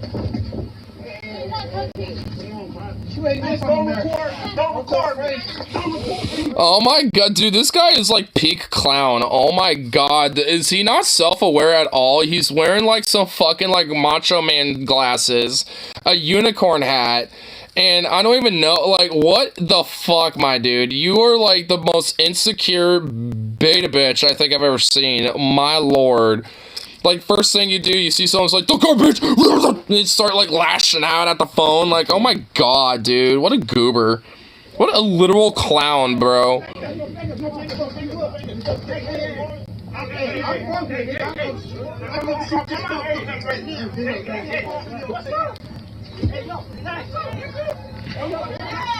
Now it's just a chaotic fight. What is even happening now? Who's on whose side?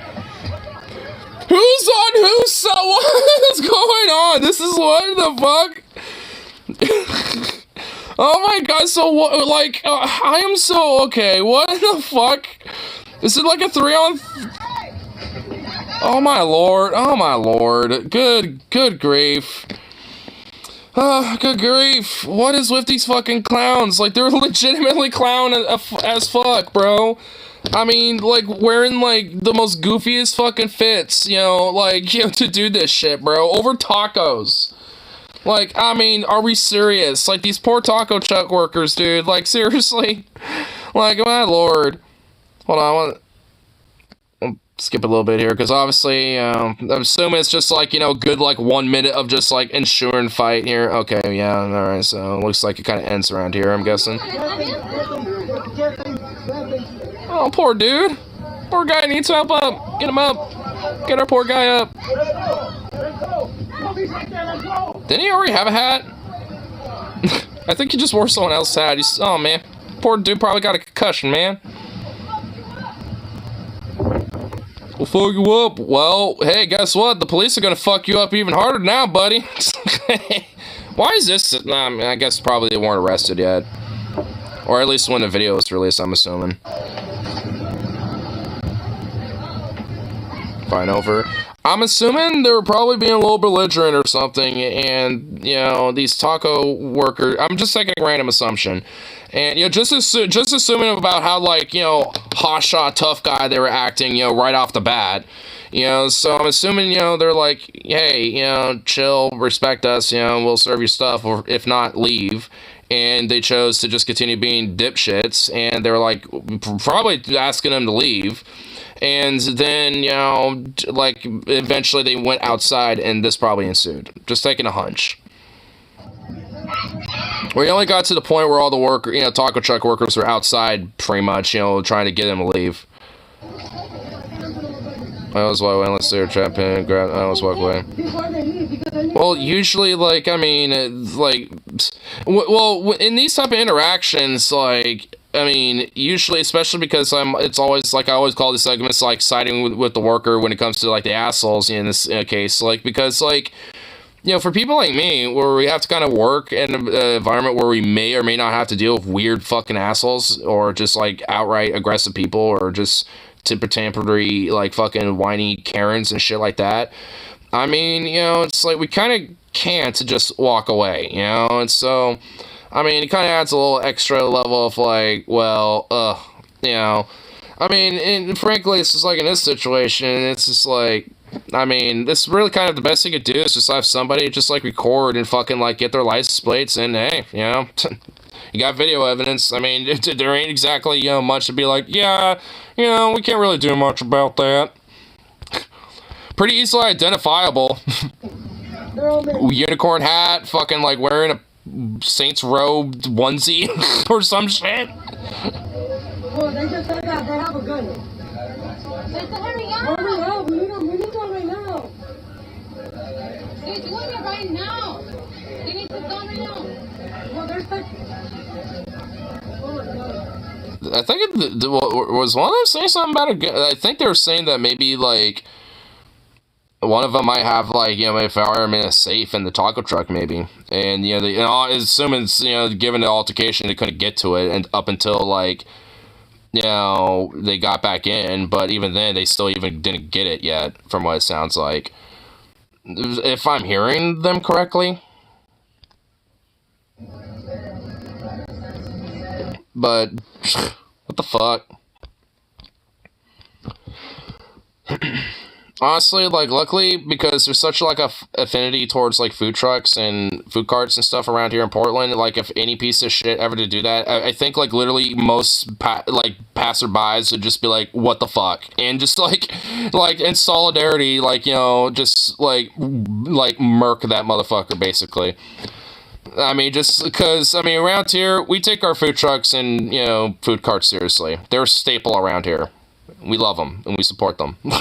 You know, so it's just like, you know, if dipshits were doing some shit like that, like, it's one thing if it's like, oh, you know, hey, an order got fucked up, you know, needed replaced, this and that, whatever. Like, that's one thing. But, like, you know, that right there is just like, you know, that's some shit, son. That's some bullshit. And that, frankly, is unacceptable. In any situation. That's why we goof on them and fuck on them. stepdad got a good laugh out of me. To ignore his big life goals to go to Waffle House. I mean, it's not like a big life goal, but I mean, it is like, you know, something that I want to go to because I already know what I want to order when I go there. The All-Star. What's this? Oh, it's this thing. I want to show. So we need a permit for a drag show, but not for drag shows. Not the right measurements or this body is a circus. Hey. Amendment, but now we have a bill. Fucking piece of shit.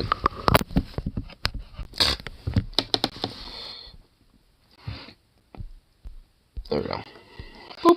Just voted to not have any type of regulation or safety precautions around the Second Amendment, but now we have a bill to regulate drag shows. Drag shows are not a threat to our community. Mass shootings are. The ridiculousness, the circus that is this body, passing a bill to create a regulatory board of drag shows. The sponsor of the previous bill said that we should not regulate the Second Amendment. But when it comes to the First Amendment, members of this body have every intention and every comfort disrespecting, undermining, and regulating First Amendment's free expression clause. It's absurd that we are so threatened by drag shows, but we don't take seriously the real threats to our community. And I just ask my colleagues to look in the mirror. What is going on in this body? This is absurd. And I hope the sponsor of this bill will reconsider this attack on the LGBTQ community. These are not a real threat to our communities. All we're doing is stating that the permit will be required. So we need a permit to have a drag show, but we don't need a permit to carry a firearm. I mean, we talk about how the Constitution is our permit. Would the Constitution not be the permit? It's just like, hey, you know, sometimes you need a permit to just like, you know, cross-dress, do drag shows.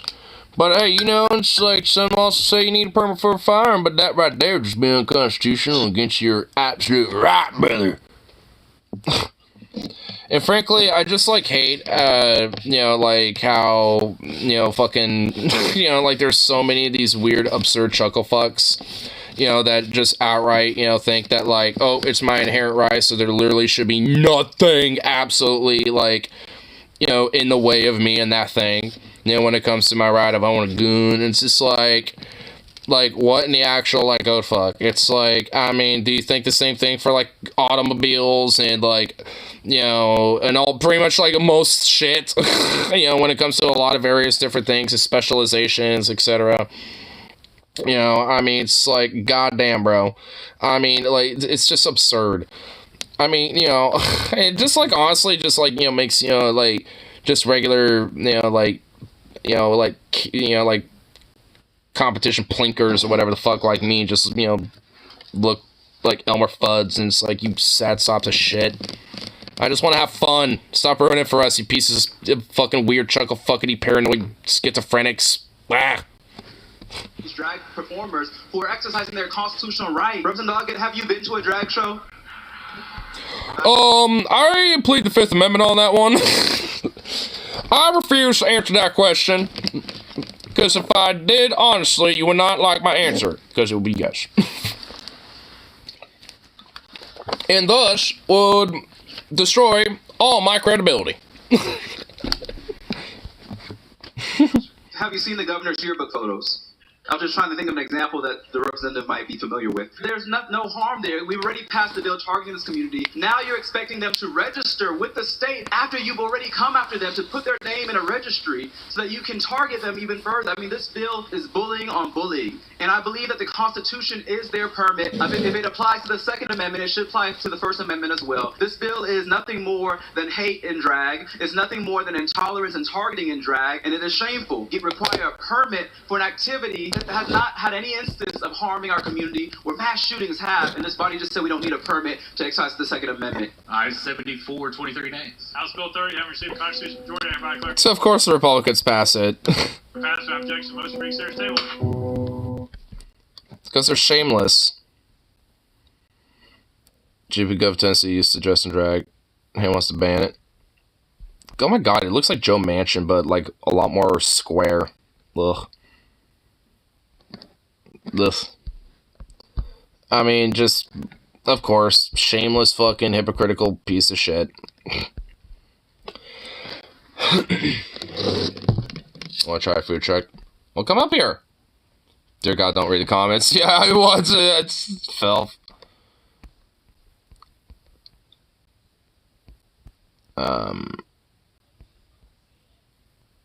Well, I mean, not so bad.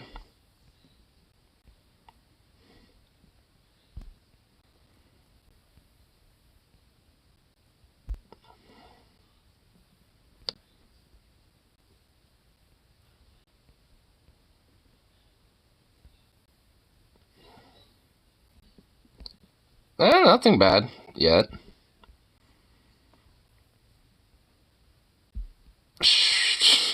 Yeah, I'm actually I'm scrolling through here. I mean, all of it's, kind of like in agreement with this person.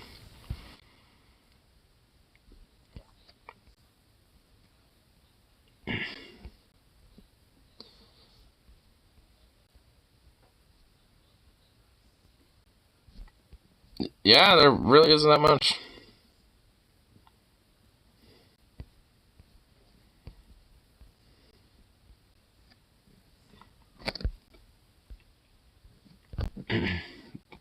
Remember, it's literally the same drag shows where pedophile conspiracy. This is what I mean when I say beware what you're getting yourself into if you show up on that drag show. I mean, that isn't really necessarily on, like, the people who are doing, like, the drag shows and shit. It's not their fault that a bunch of weird psychopaths who are paranoid and militant as fuck, think there's, like, some weird conspiracy theory and shit. They're just doing shit that they've been able to, frankly, I mean, do for a while, but now because, like, it's just kind of interwoven with this whole, like, anti-LGBT ostracizational push and shit again, like, and just getting lumped in further with that, I mean, it just, like, adds, like, another extra level of veneer, especially considering the whole, like, Q movement, this whole, like, more far-right fascistic, like, conspiratorial MAGA crowd, also, has, like, its head rolling around, in the shadows and shit, as, too, on top of this. It culminates into, like, a lot more of a sinister fucking thing outside of just, like, some, satanic panic shit or something.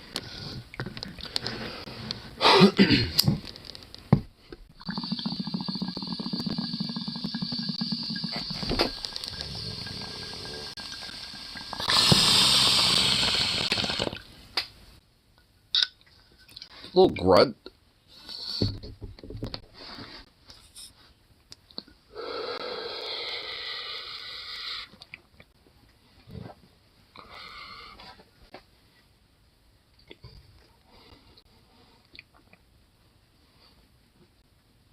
Told him I'm doing something drag adjacent.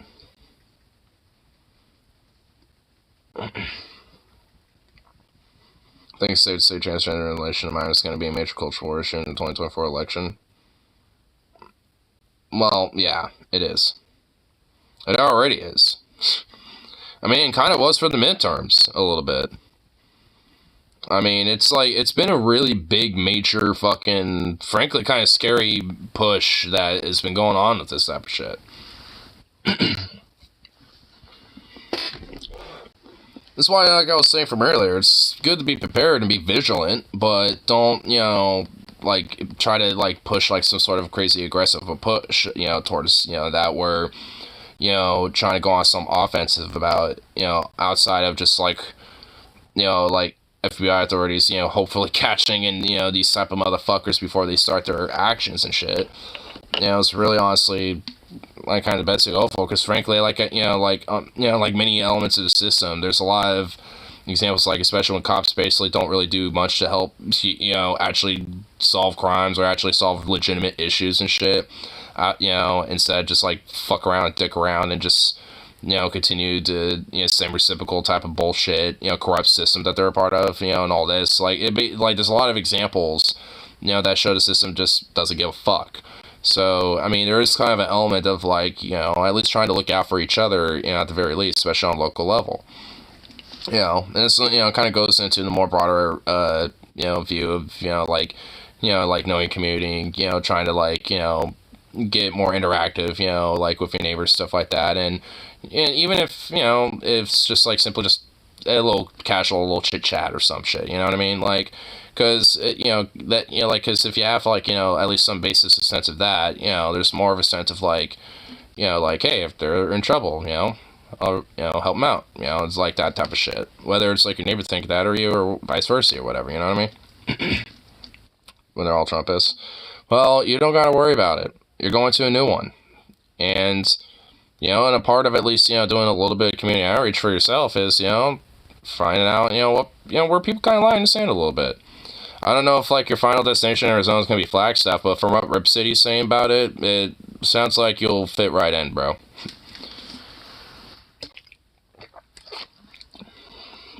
Carry Lakeists.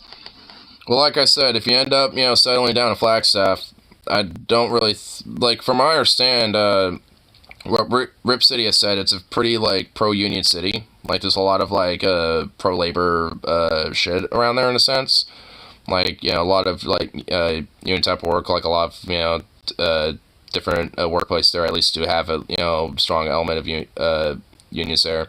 I think there might be an element of like some sort of labor history there, I'd assume, because of that. So I'm assuming there's probably, like history of local unions there as well. Yeah, I'd assume. There's, and also, I mean, even Stoney's saying it's like kind of a little hippie mountain town too, a little bit. I mean, it just sounds like, that is like, you fit right the fuck in, bro. That's what I mean. I don't really, you might have like the occasional weird Carrie Lake Trumpy freako, like occasionally. I do. Like I live, frankly, especially for my county, in Clackamas County, I live in a very like kind of progressive lefty-ish, little town. Especially considering Clackamas County being pretty conservative. It's just like, and despite that, I get like a couple weird little Trumpy DeSantis type of weird wackos around here and shit. But for the most part, that's not everybody. In fact, that's, a small minority of people. Progressive leaning, a lot of marrow, mushrooms, and acid. And, at least, when it comes to more economic level, from what Rip City has said, like I was saying, got a little bit more of a pro-union left, kind of, or, progressive leaning on that front as well. So, I have no idea how many fascists exist down there. I'm sure I do. I just don't, realize, like, how blatant it may be. Though I've been down to Texas, and I've been in a lot of rural places out in Texas before.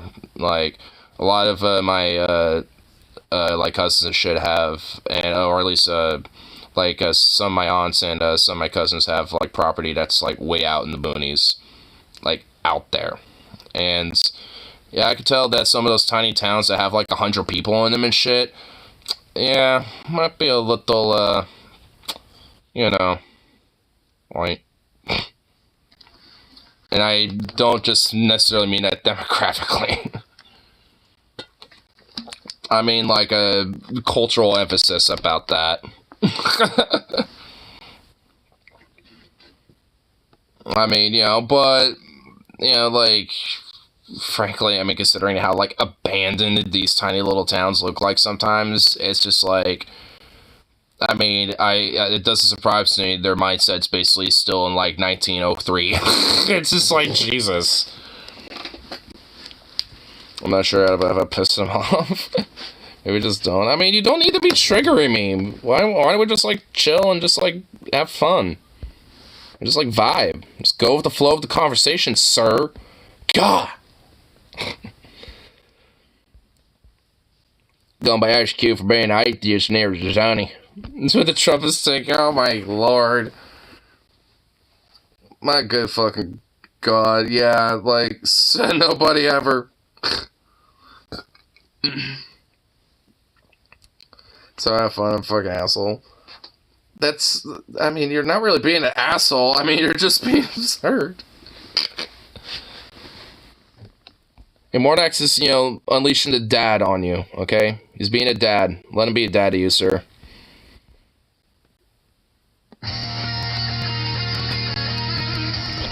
Don't let him be the dad that stepped in. Let him be the dad that stepped up, unlike your stepdad. Oh. Because stepdad stepped down. Boom. Get meta with that shit a little bit.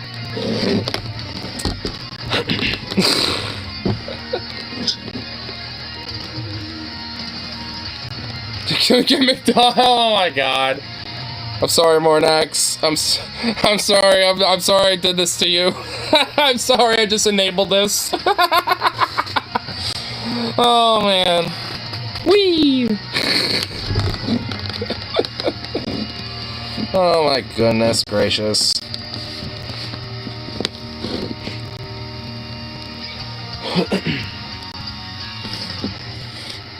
One day I'm in my 50s now. You gotta respect your elders. You need to respect your elders, damn it.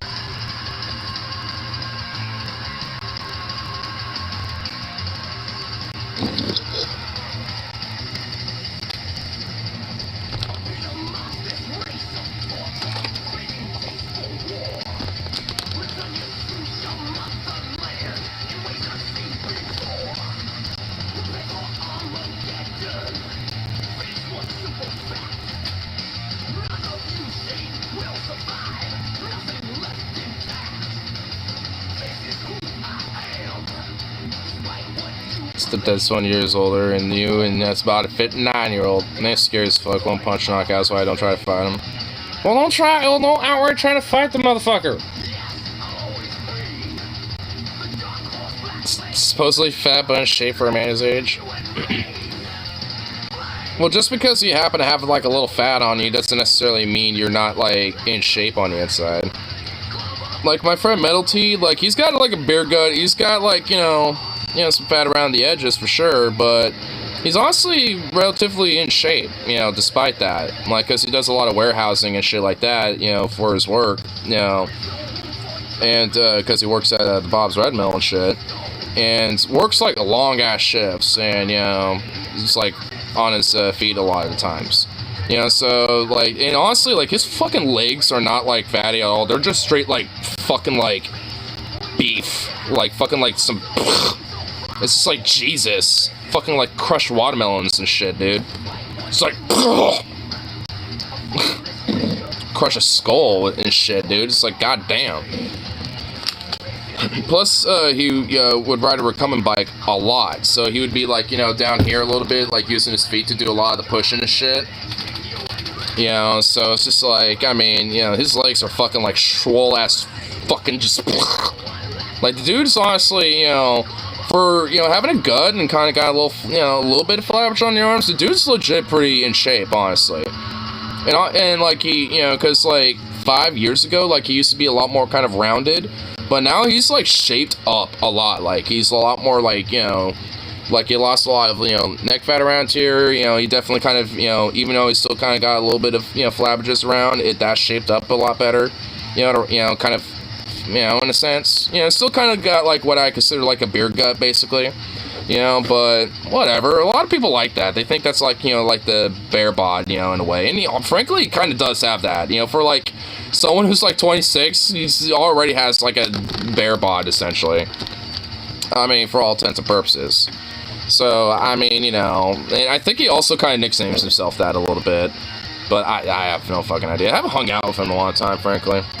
I've been meaning to. I've been trying to, like, you know, see what, like, days he has available for these concerts I'm going to. It's like, hey, you have this day available? Damn it. Well, what about this day? Damn it. Well, what about that? Damn it. Same thing for going out shooting, because he, you know, he got a new pistol, and he got, like, a Glock 40, I think. It's like a 10 mil. And I'm like, bro, let's go out, you know, shoot at some point. And to this day, he still hasn't even gotten ammo or shot the fucking thing. And it's like, bruh. It's like, what the fuck? Like, you haven't even gone yourself or something at this point? It's like, bleh. I'm a little like, what the hell about it? It's like, I mean, you know, like, I mean, I would have been itching to go shoot it, you know, when I first got it. Like I did with my rifles. Like, come on, bro.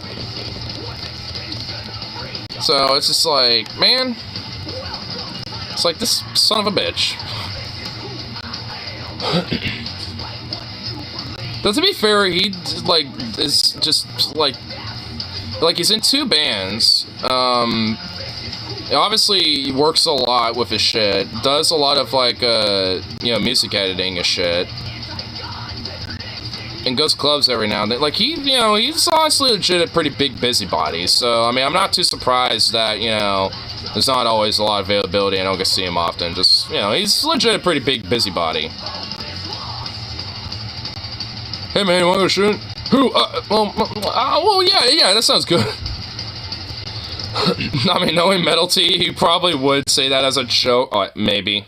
I hope. But, I mean, you know, like, and honestly, like, I mean, I especially want to, because, I mean, I don't have a sidearm yet, but I kind of want to start practicing on, like, doing transitions. Because, you know, it's like switching to your pistol is always faster than reloading, you know, as they say. So I've always wanted to at least, you know, try to get eventually at some point, like, doing, you know, like, transition, you know, type of, you know, practice as well. So if I go from, you know, rifle to sidearm, you know, I can kind of get that down a little bit.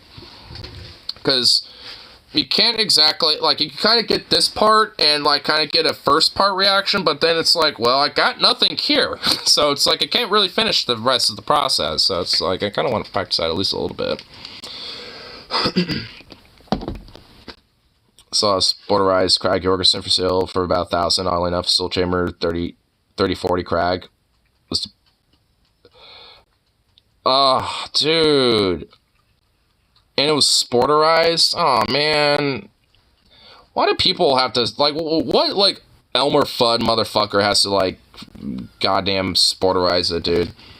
What the fuck? Hey, I hate that shit.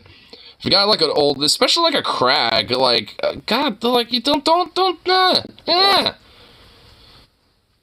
Because then, you know, now I'm gonna have to, like, you know, find some fucking wood furniture, you know, return it to its former glory, all this bullshit. I want to go shoot with Vignar, but he probably wouldn't shoot with me. I mean, I'm down to take anybody to the range. I'm like, I mean, I got a big boomstick, bro. I mean, you know, like, you know, as long as, like, you know, I can trust I'm not going to be stupid. Terrible shot I am. Okay, bro, alright, you're not going to be that dumb. And frankly, it's not that hard. I mean, mine's honestly easy as shit. I mean, you rack it, bolt back, let it go, you know, and then, you know, slide the safety all the way down, aim down range, and just let it rip. Easy. I mean, you know, once you're done, slide the safety up, unrack, you know, and there you go. Boom. I mean, you know, it's easy peasy, pumpkin squeezy. I mean, if anything, I got, like, one of the more easier ones to work with. It's not, you know, and also, like, I mean, it's not really that heavy. I mean, at least for, like, what it is, it really isn't. It's actually got kind of a good weight balance, frankly. So. And actually, it's a little lighter than when it was when I first got it.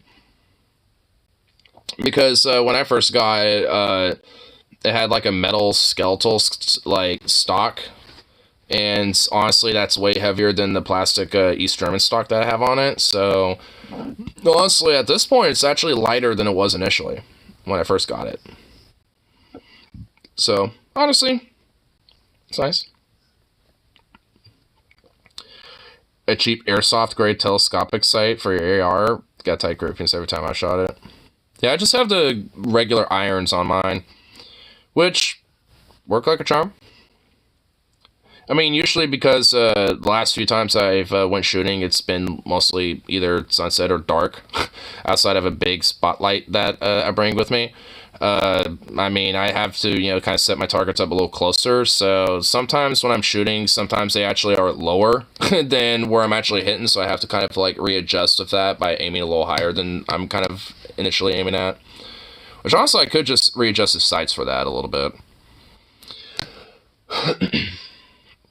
Actually, you know what, I just kind of want to look at it, actually. Just for the sights. Hey, come out here, Betsy. Oh my god, you fucking big bitch. Don't need you. You can just go there. And of course you're dropping, because why not?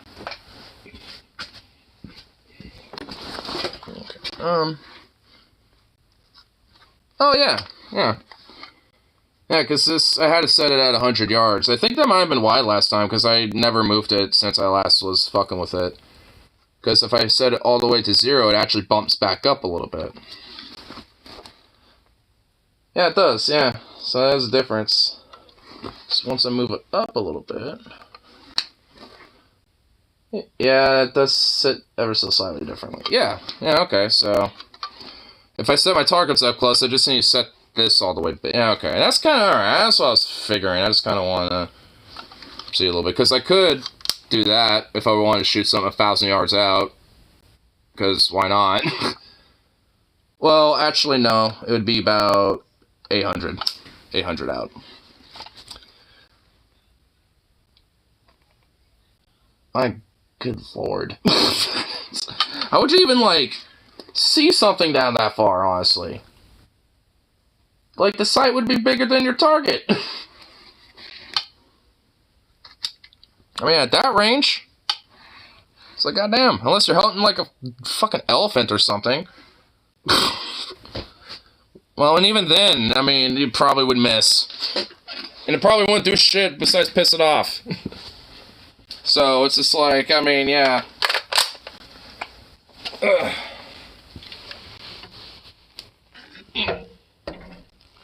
Alright, back in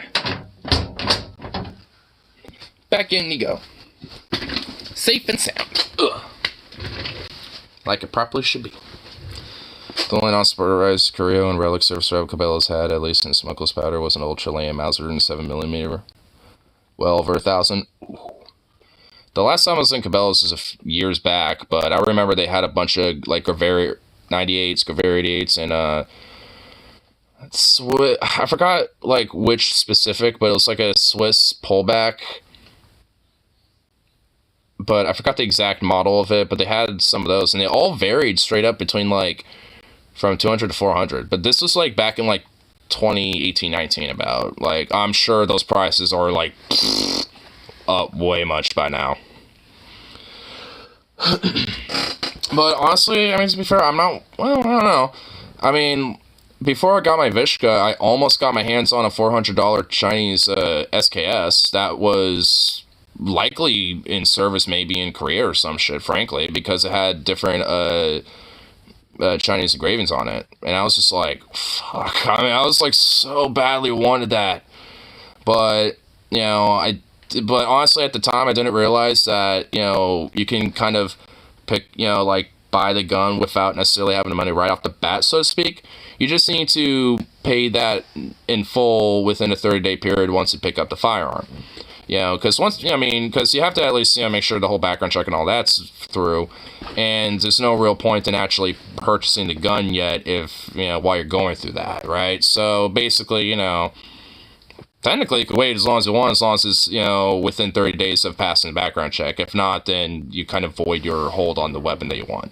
So, I mean, I didn't realize that when I was buying that, so next time I see something like that, mine. Like, if I see, like, at least a historic piece like that, especially for that cheap, like, yeah, mine. Like, I'm grabbing it. Especially if it's an SKS. Fuck, I love an SKS, dude. Those are my favorite fucking, like, carbine rifles and shit. My god, I love them. At least for, like, a Cold War era, like, you know, type of, you know, like, you know, semi-auto rifle, you know, that, for simple as it is, god, I love them. I'd really would absolutely love to get my hands on an East German one, a Carabiner S, as East German versions, but those ones are just very fucking rare. Like, it'd be so hard to find any of those. You can find parts for those on eBay, but, and like different gun stores and shit, like, but not the whole thing. Those are rare. You can find the Chinese or Russian ones easy peasy though, left and right. Or Yugos. Well, did they actually have... I don't know. Did they actually have them? Yeah, I think they did. I think.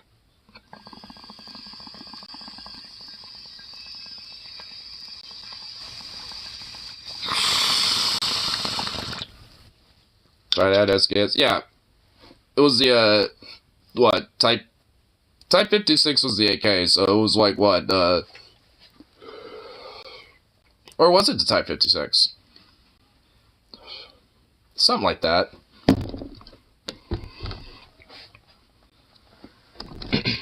It's... I will admit, like, the way that China's, like, has, like, some of their, like, military designations as, like, Type 95, Type 100, the Type 56, it's just like, this is not confusing. Because, you know, numbers don't do great with brain. At least in that way. It's easy when it's like the model 1937, you know, that actually, you know, because that kind of is like, you know, you kind of get a better idea, at least in my brain. Like with, you know, they're both Type 56. See what the fuck I mean? Type 56, what, the AK or the SKS? So it's just like, what the fuck? See what I mean? In Type 56 carbine. Oh my god. See, that's what I mean, though. It's just like... What? I mean, Japan's not innocent either. I mean, well, at least they have nicknames. Like, I mean, there's, like, the Nambu pistol, but it was, like, a Type something. And then there was, like, they had their SMG, I think that was the Type 100. And then there's the Type 99, I think that was the Arisaka. You know, the bolt-action rifle. So it's like, you know, they do the same shit. It's like, so, at least, you know, they have nicknames for this stuff. Like, even for their tanks, like the Chiho, the Hachi, and all that type of shit. You know, so they even they had, like, you know, at least, you know, some names, you know, established. So you can at least differentiate them. Scale down for intermediate powder cartridge. Or is the SKS just, you know, the birth, right? You know, it's just like it's just like a baby PTRS. You know, it's just like PTRS gave birth, and that's the SKS, and they grew up to be the PTRS. Came second. Well, that's what I mean. It was birthed. You know, and they're the babies. You know, the PTRS 41 babies, and then they grow up to be the PTRS 41. I'm just being Space Cadet high. Don't mind me.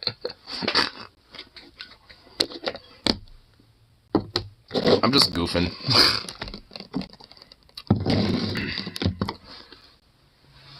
Mental health history.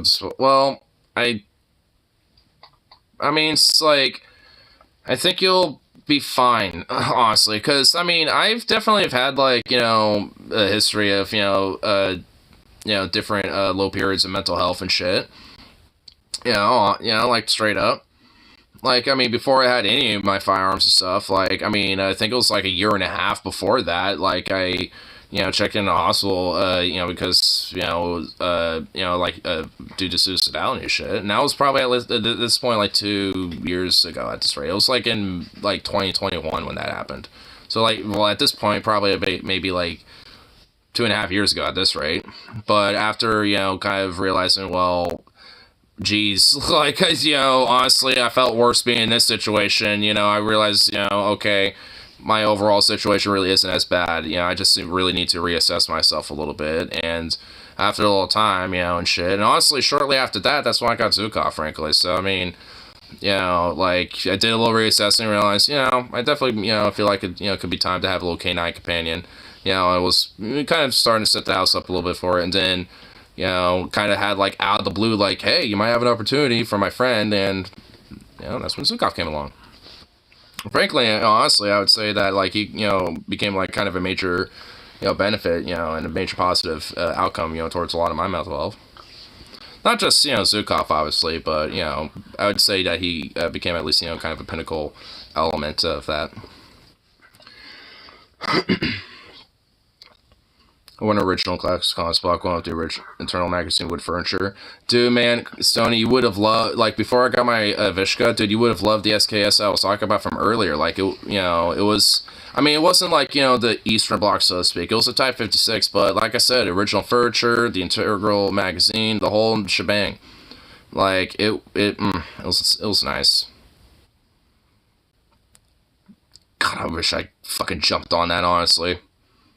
I kind of beat myself over the head, because I was like, you know, next paycheck, maybe I'll go in there, at least put a down payment on it and stuff, and, you know, try to grab it. Of course, the next time I go in there, like, a day and a half later, or, like, you know, like, 2 days later, someone got it. I'm just like, It's like, man, I was a little sad.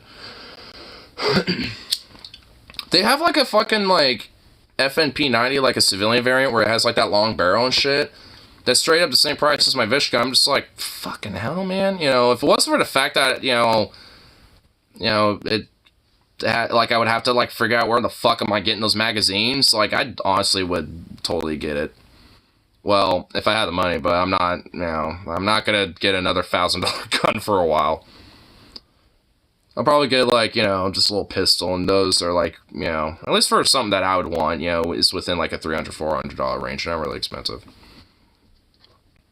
They're cheaply designed, cheaply made weapons. They're meant to be shitty. That's why I bought a Chinese AKM. They're meant to be shitty. Well, I mean, what's a good thing about them, too, is that, you know, they're modular in a way. I mean, you can replace the parts on, too, in case something goes bad on it. And you can find original parts as well. So if you want, like, an original, like, you know, Chinese surplus part that hasn't been, like, you know, put into a weapon yet, you know, that was just, like, taken from a warehouse or some shit, do that, you know, some shit like that. That's kind of what I've done with my AK. Like, a lot of the East German furniture wasn't installed on AKs yet. You know, it was just, like, taken from some warehouse where they have a whole shitload of them, you know, just laying around, you know? So, I mean, it's like, you can always, you know, at least in some way or another, find at least probably, you know, parts that aren't used, still nice and good, you know, good as new, pretty much like warehouse new and shit. Problem with the Albanian SKS is none of the parts are compatible with other SKSs. I imagine I kind of would figure, honestly, because you know, like it's kind of like the principle of like some of the Romanian AKs. It's not designed the same exact way as like other AKs, and also there's a difference between like a milled versus stamped receiver, and that does make a little bit of a difference on, you know, the modularity between the two. So, you know, yeah, like, just because they're very modular doesn't mean that, like, every, you know, AK or SKS, like, platform is going to be exactly compatible with the other. It's definitely one thing, you know, a little tip of the trade, you know, make sure you don't make a mistake. Because I did that accidentally once, because I have a Romanian lower handguard, but it does not fit for fuck on my AK at all. Because it's not meant for it. It's meant for a different AK platform. Yeah, it's meant for the Romanian one. Which one day I might want to snag one day, so I'm keeping it. But, yeah. Like I said, just little tips of the trade so you don't accidentally, you know, waste money like that. But, like I said, you know, maybe one day I'll grab, like, a Romanian style AK, whether it's, like, from Romania or, like, you know, just a Romanian, you know, style built one. Because I know Century Arms has a, I think it's the Wasser. I think that AK that they have is like a Romanian style, while like their Vishkas are, well, the stamped versions. There have been ARM designers who have actually taken Kalashnikov and made it much better, like the Finnish Valmet or the Israeli Galil. They're improved, yeah, just as reliable. The Wasser 10's fine. Well, I'm not saying it's bad. I'm just, you know, I think that's just like, you know, like I said, I think it's in the acronym. Because I know with Vishka, like, it's just basically a Vermont stamped Kalashnikov, you know, it's, I mean, you know, it's like essentially, I mean, it's basically just, the acronyms are essentially just a designation of, like, what's, you know, type of, like, AK platform design it is, whether milled or stamped, essentially. I think. I mean, I'm pretty sure, at least. I could just be talking out my ass, but again, I'm also just kind of a little space cadet high. Should let my many. Wait, what? Anything that is too much for these days. Well, yeah. I mean, that's why. I mean, you know, like I just try to, you know, finance what I can at least, and you know, try to save, especially when it comes to stuff that I want, you know. That, like, I mean, we were talking about that last few streams. I don't want to go over too much again. We're beating dead horse at this point. The fishbowl headed piece of shit isn't acting like the pride flag wouldn't need to be political. Wait, what? Pride flags. Oh, it's this Ian Miles Chong dip fuck. Oh god, this dumb shit. I hate this fucking dumb fuck. It's being weaponized with as it comes to the West. It'll be wrapped in a rainbow flag. Oh, go fuck yourself, you stupid posh fucking nutbag fuck.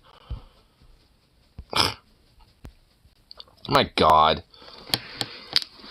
Fascism comes to the West with diversity and degeneracy. Definitely not doing dog whistles right now. It's like just fucking crypto piece of shit. And I don't mean your typical crypto bro.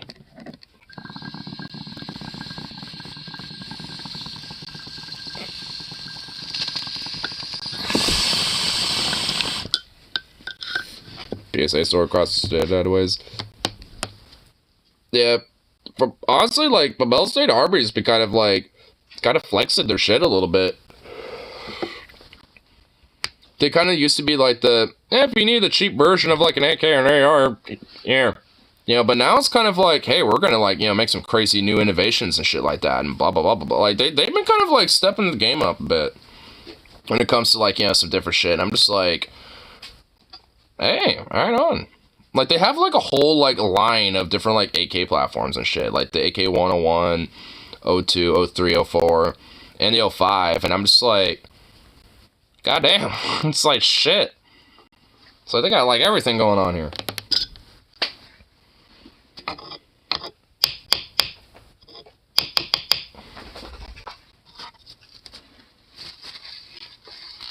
This is advanced crypto. It looks like he has a fishbowl for a head, dude. I don't know how I never noticed that before.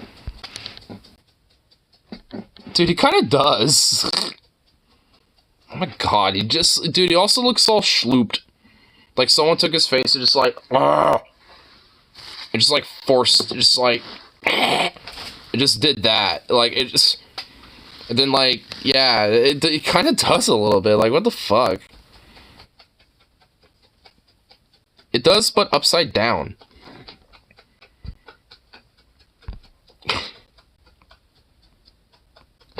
My god.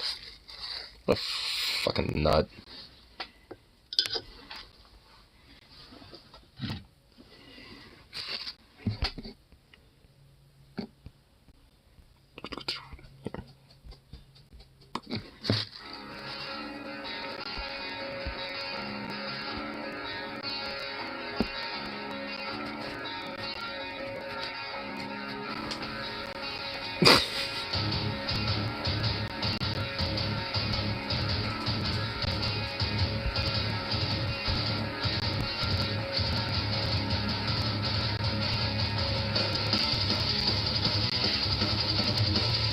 Oops. Boo boo. Where's his brush? Oh, it's right here. Cool. Hey, boo boo. Come here. Come here, boo boo. Little brush. Brush time. Come here. Get over here. You goofy little butt. Come on. Come here. Come here. No, over here. You goofy butt. Get over here. Get over here. Come here. Come on. Come here. Hi, booby. Hi, booby. Oh, hello. There you go.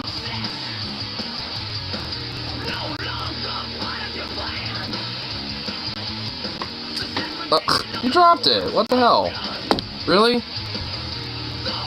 What? Why? Why are you dropping shit? You really think that that's gonna be doing you any good when you're dropping shit?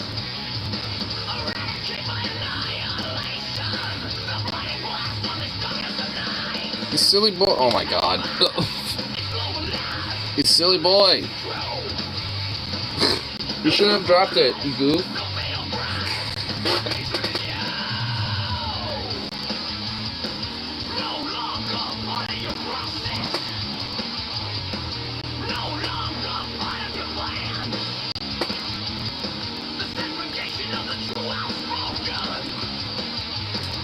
Oh, she dropped it again.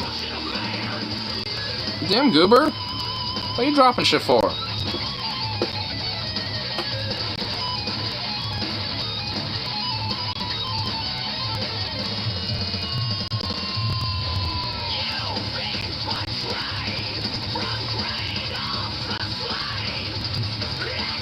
Yeah, what you gonna do about that? Little softball. My God. You're Shenmeister. Look at all this.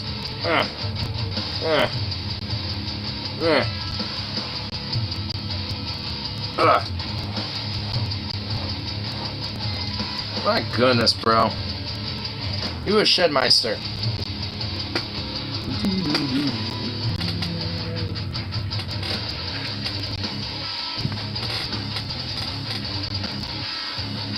Well, hello.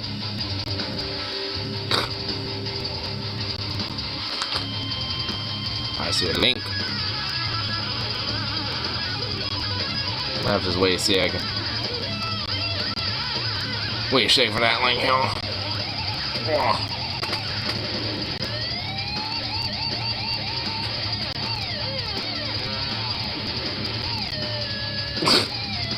You little goober. You so silly.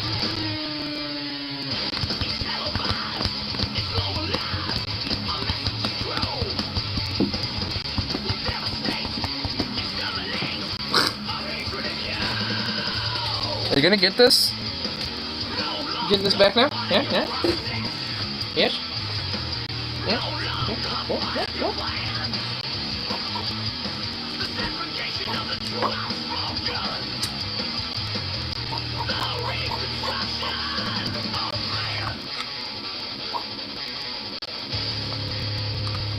Ah.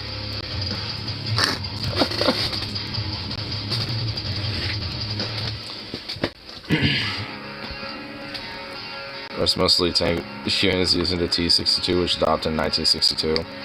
How convenient. 1962 for a T-62. And plus, like, it's not a little obsolete. But also, I would assume that they're probably just get rid of old shit, if you think about it.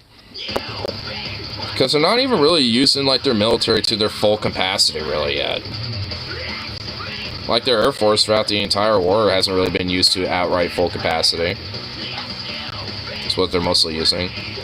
Probably because they got just straight up a shitload of them. You know, like, I mean, I feel like they're getting rid of a lot of old stuff, you know, which includes those T-62s. Because those are old-ass tanks. You know, like, they've been around, well, obviously since the fucking 60s. So, I mean, you know, it's just like, there's kind of like one thing, you know, I kind of feel like, you know, I'm just like kind of a little nervous about. It's just like, does it kind of feel like they're just kind of like slowly but surely just kind of like grinding away all this stuff that can just kind of be dispensable, including their old stockpile of shit, you know, and kind of where Ukraine down a little bit with that, you know, and then send in like the bigger guns and shit. I mean, you know, it just kind of seems a little like, you know, it just doesn't, I just don't like that. Okay, slaughter T-62s. Yeah, I mean, like I said, yeah, it doesn't necessarily, I mean, it's kind of honestly like a two-way street with it, because, I mean, you know, obviously, if you know, kind of try to wear Ukraine down, you're also wearing your own forces down. Including, you know, like, actual, like, you know, experienced troops and shit, that, or, you know, experienced army divisions that you're sending out to the field. If they get blown the fuck up, then, so do those same troops. Which, to them, you know, to the Russian state, they just seen as expendable. You know, as we've noticed since the fucking start of this shit.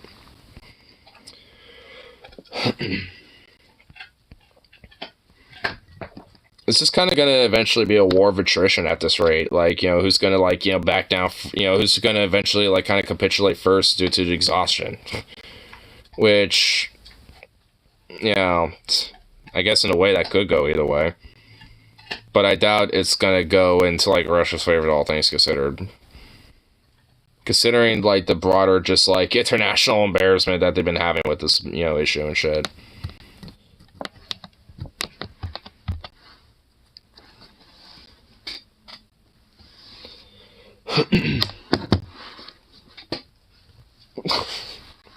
Fucking goober. Oh wait, I forgot. I have a story for you. Oh my lord. Another one of these. Another one of these things.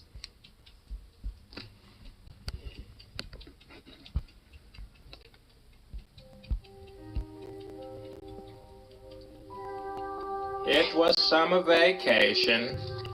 It's And voice. instead of joining my family on a trip to Disney World, I decided that I wanted to stay home and take care of the house. I spent my time alone, playing Xbox, eating peach Okay. rolls, and watching a ton of lesbian pornography. It's okay. The first few days went smoothly, until Thursday when things decided to take a turn for the worse. I was in the midst of watching a documentary about a chimpanzee drug lord, when about halfway through the program, someone began to knock on my door. Confused, I stood up and walked over, looked through the peephole, and to my surprise, it was the milkman. Which was odd because it was 10:30 at night, and he usually comes in the morning. I opened the door, and before I could properly greet him, he told me there was an emergency milk contamination, and asked if he could speak to my parents. Uh-oh. I informed him that they weren't going to be home until Monday, and he could return then. Not home. So you're all alone in there? Oh, gee He Willers. said while looking over my shoulder into the house. Uh-oh. I replied not entirely, and that the good Lord was always by my side, along with a Colt 45 for anyone looking for trouble. He thanked me and told me to throw out any milk I had left over, and said he would return on Monday to talk to my parents about a refund. He then gave me a grin, turned around, and returned to his milk truck. I had an unsettling feeling in my stomach, but I ignored it, locked the door, and returned to the couch. I resumed watching my documentary, and just as I was starting to get comfortable, again I heard a knock. Who could it be this time, I thought. I got up and went to answer it, and through the peephole again stood the milkman.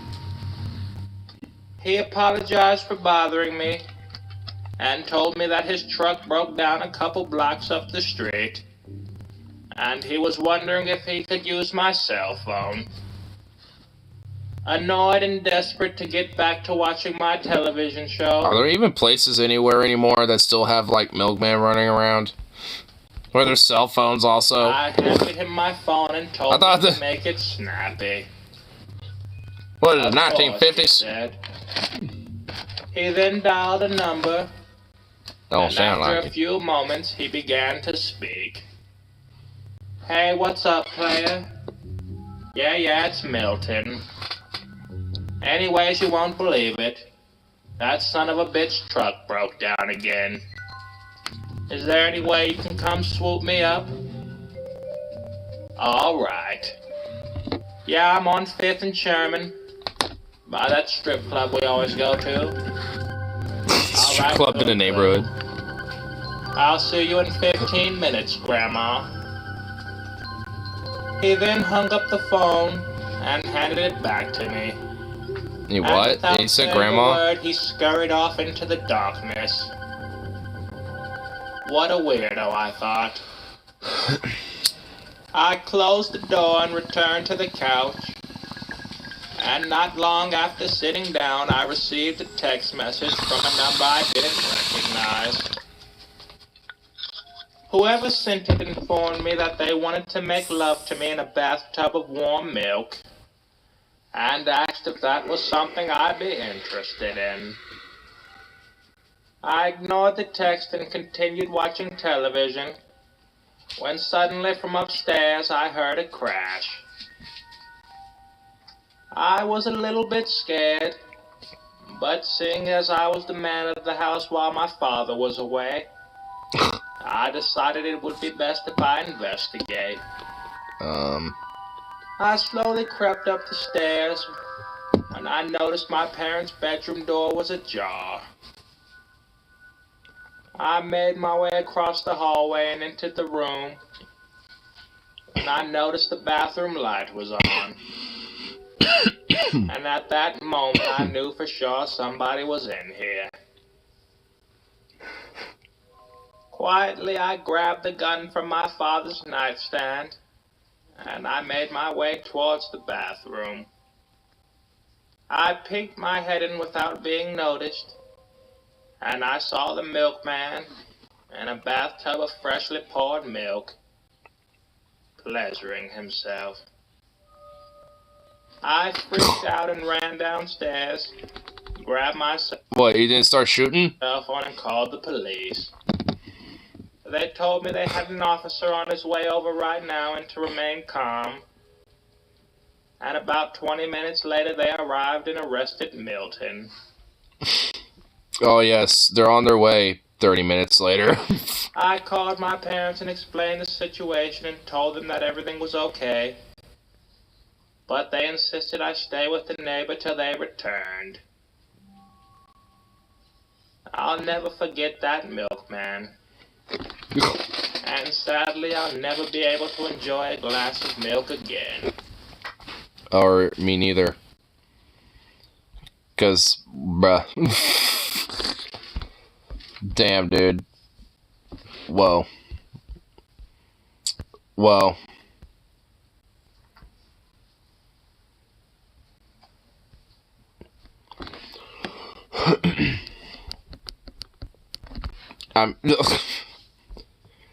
Yeah, well, considering the foreshadowing going on there, like, it was kind of a blatant foreshadow. I felt like, that I just knew that was gonna happen. Like, I just felt like, I would have just, at that point, just go to interview mode, just be like, so anyway, I started blasting up the Colt 45, just like, brrr.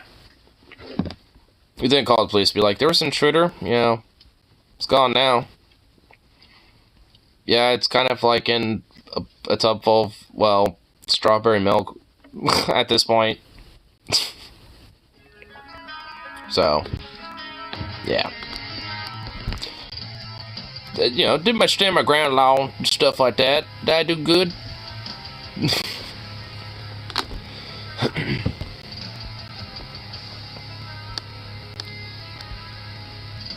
Oh, Venom gets to go on Discord and see something. Hey, you have to show the rest of the class. As the teacher of the classroom, if you think it's so secretive that you have to show one of your friends in the classroom, then everyone else should be able to see in the class.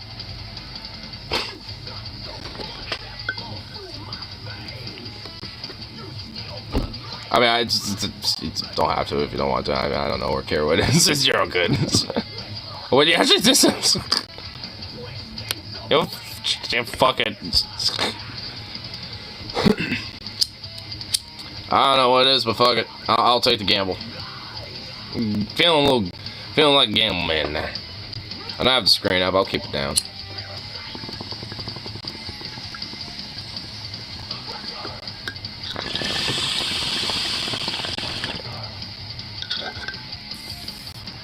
I don't think it's a good idea.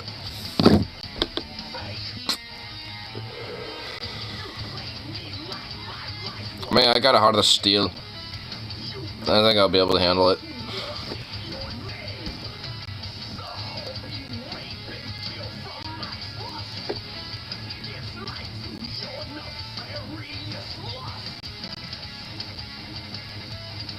Oh, that's not even that bad. No, it's not even...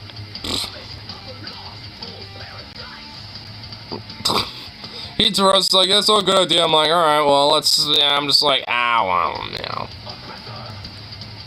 It's like, I mean, for like how cool bad it is, it's like, that's tame. That's fine. It's NSFW. I mean, for sure, like, there ain't no way, I could show it for shit. But,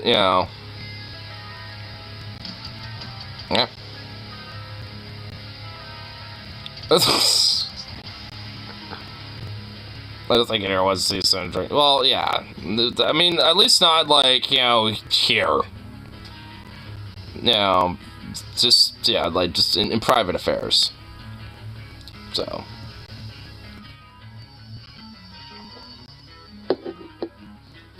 I mean, this ain't no like hub live stream.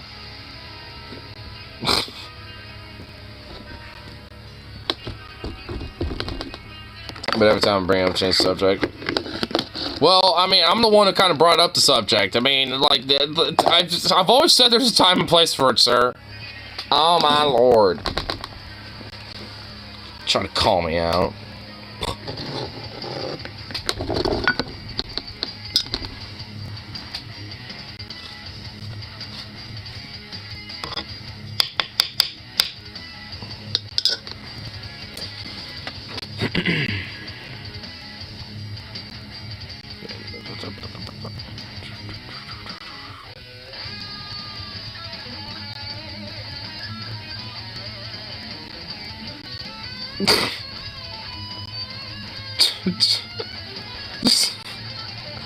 Wait, that's just described jerking the chicken. So what the fuck? Yes, it has.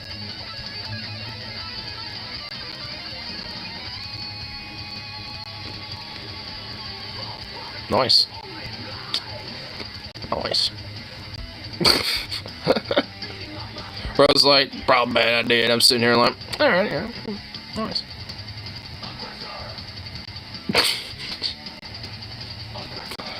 Yeah, see, bros, we've got, you know, got a wall shield here. I can handle anything.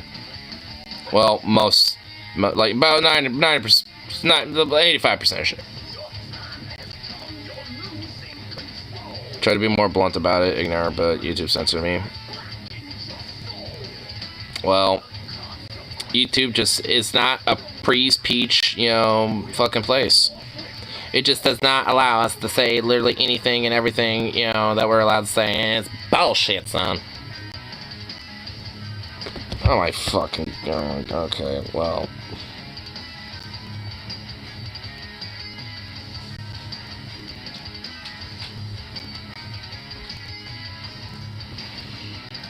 Bros, I'm sorry. I'm sorry you gotta deal with this. Oh my lord. Yay. And, yay. Here. I do have to actually go to the bathroom real quick, but I'll be right back. But. Ugh.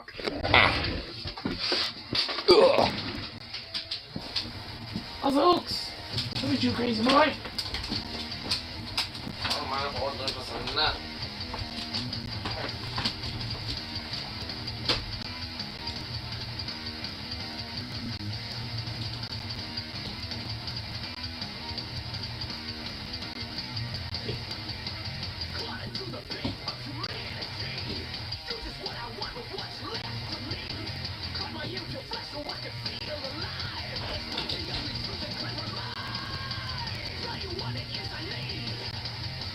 Brace yourself, you won't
baby.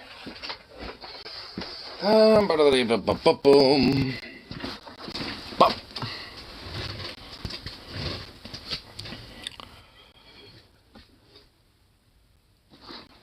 Got furious at you because you refused to pick up a piece of wood covered in fire ants. Well, I mean, just use something to knock them off. You know, use like a shovel to like smack it and at least knock a bunch of them off. You know, and then at least then it's kind of safe to grab.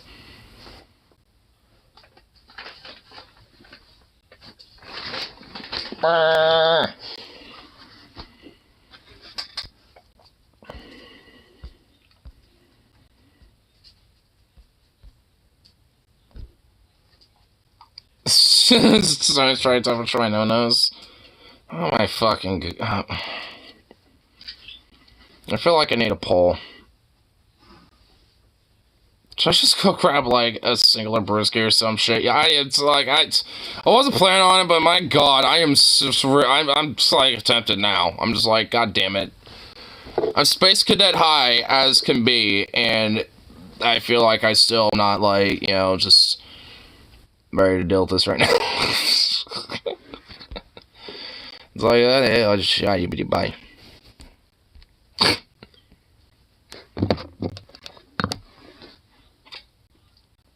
But I still don't want to go out there in that cold, but I'll fucking trek through that shit like a goddamn man. I don't care. I'll do it. Pole dance. I'm not even remotely close to being good at anything like that.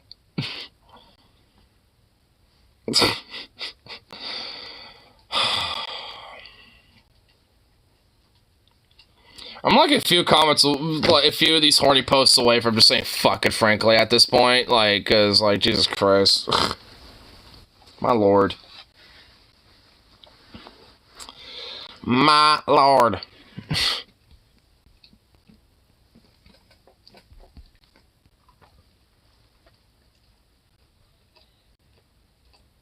Goober, what you doing?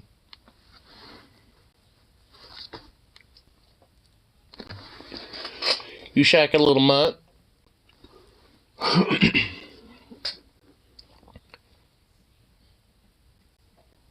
What's really insane is that, like, try to go to the bathroom for a little bit, and this dog wanted to go psycho. And try to, play and stuff. Like, he had this little, like, ball of, like, the little, like, infinity rope thing going on around it. And it was just literally jumping, like, full-on jumps, playing around with that. And it's like, oh my lord, bruh. It's like, you little shacklemunt. I mean, if it wasn't like 1:15 in the morning and instead in the afternoon, I'd probably just say fuck it and go on a walk with him. But, I mean, if I go grab Brisket, frankly, I'll take him on a walk with him anyway. He has, like, new cute little patches on it with his own name on it, and I kind of want to show it off. But I got tomorrow and Thursday to do that.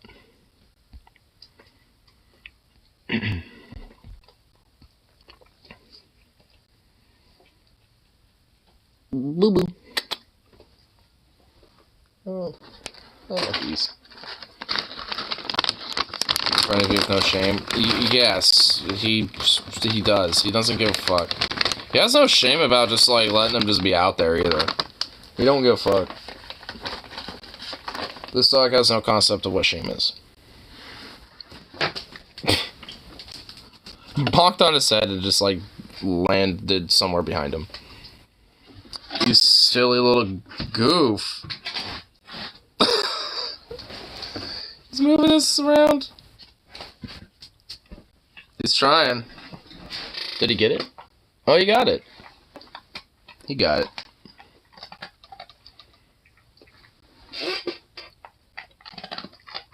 Aw. Little goober. Yeah, I gotta just let him put his mind to work at least a little bit. He needs to at least, at least do a little something with that. He can't just simply just be like, I get a treat for free. If it falls somewhere, he has to go grab it. Get his little mind working.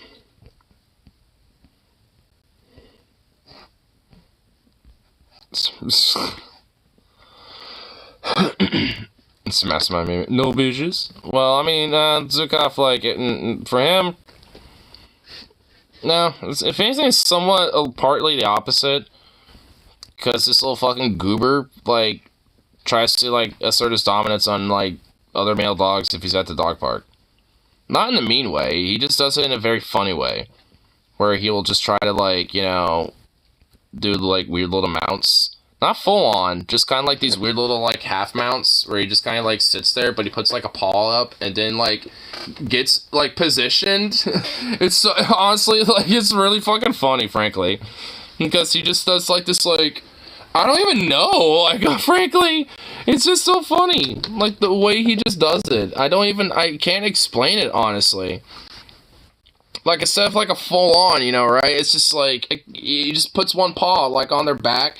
It does, like, this weird little, like, I don't even know. Like, it's just hard to explain. It's so silly.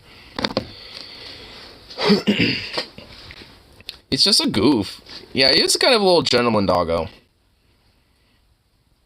Gets up by a female chihuahua and it's funny. Yeah, every night, like, last time he was at the little dog park, there was, like, this all-white husky, like, female that was, like, very vocal and trying to get him to play around. And she was just like,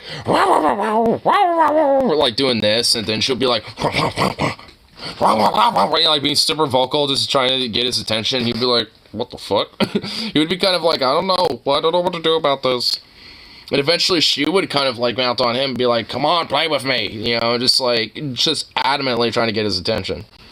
But for some reason, he wanted to go assert his dominance on, like, the only other male dog there for some reason. And he was mainly focused on him. So it's just like, I mean, you know, he was, like, interested in her in a way, too. But for some reason, he's like, the only other male dog here is this one. So I need to make sure he knows. Just like, good lord. He's really silly, though. He's a funny little pup. Should we Zukov make puppies? I don't know. I've kind of thought about it. Zukov pay child support? If anything, he'd be paying me. He'd get me paid. Well, actually, he'd be paying himself. Because, like, I mean, if anything, like, you know, it'd help, you know, with, like, potentially, like, you know, various different, like, you know, vet things and shit like that. Yeah, Zukov, bros before bitches, dude. Yeah, he takes the whole bros before hoes a little too literally.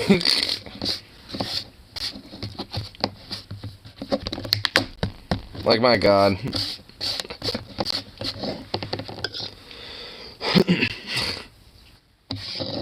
He's a little silly pup.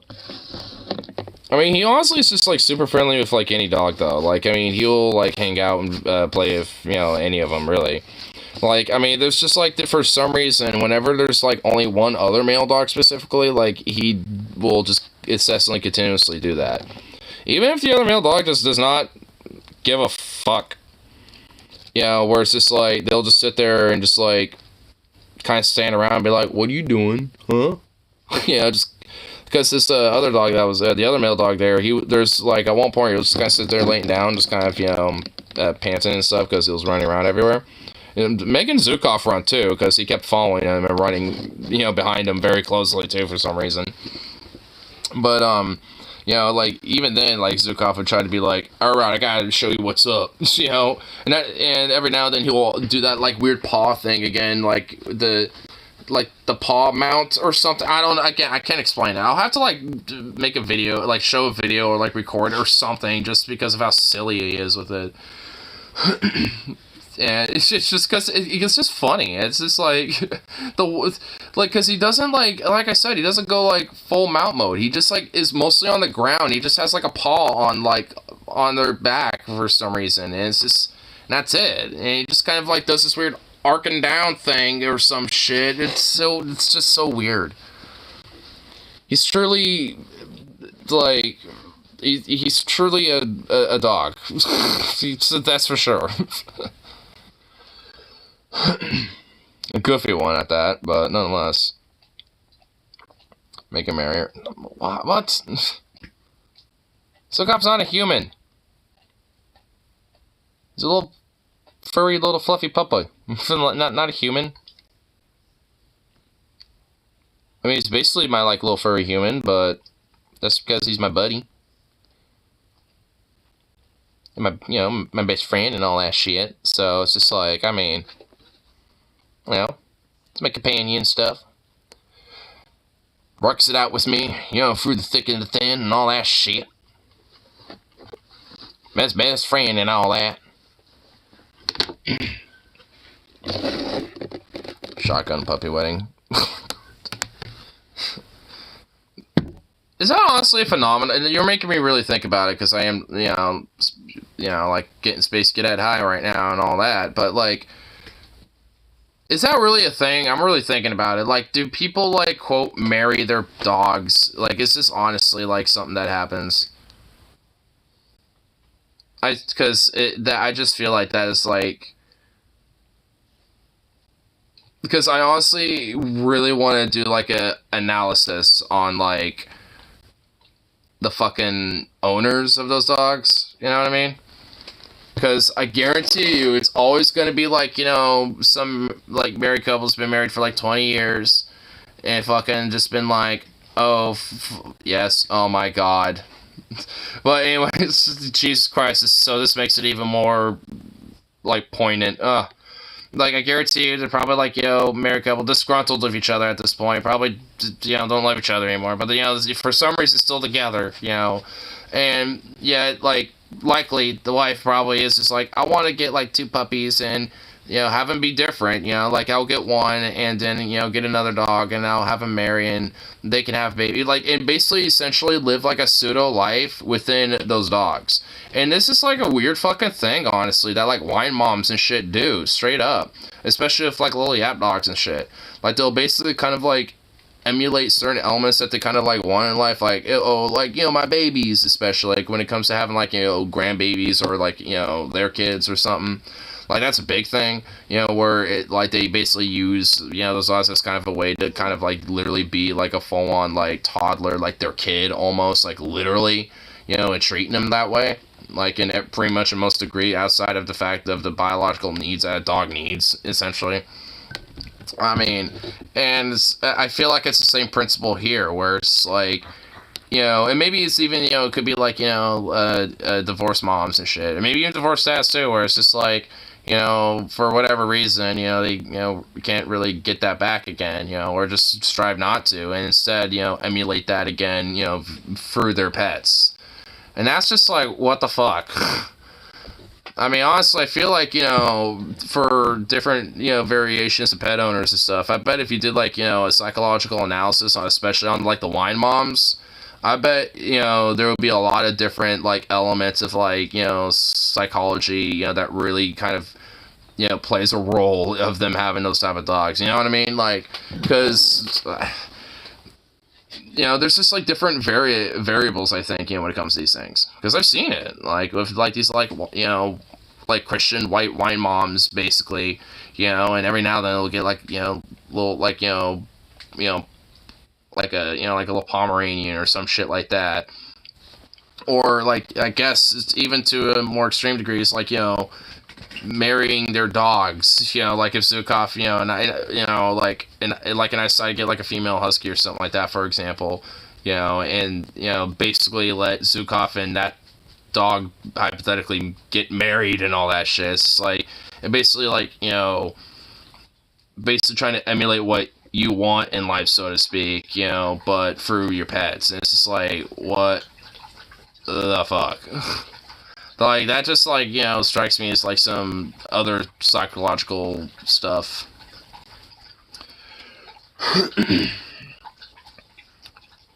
Zinger says, I'm a sovereign citizen, sir. The laws don't apply to me. I'm just kidding. Yeah, I need to get a W-2s printed out and all that shit. So I was gonna deal with that tomorrow. It's one of the things for my errands tomorrow. Yeah.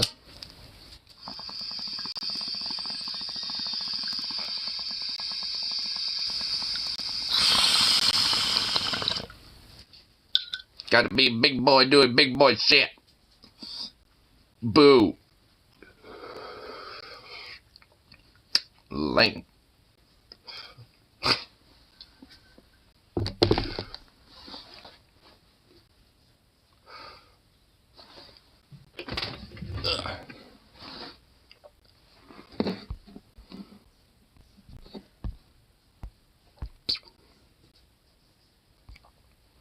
Good car explanations. Explain it. Yeah. That's the part of it too. This weekend's kind of like, a little bit of a pretty good weekend. Busy weekend. Being a little busybody. I'm also, gonna see Cocaine Bear on Thursday too. So, finally be able to have a experience and enlighten myself to the glory that is Cocaine Bear. And I'm sure they're going to feel very happy about that.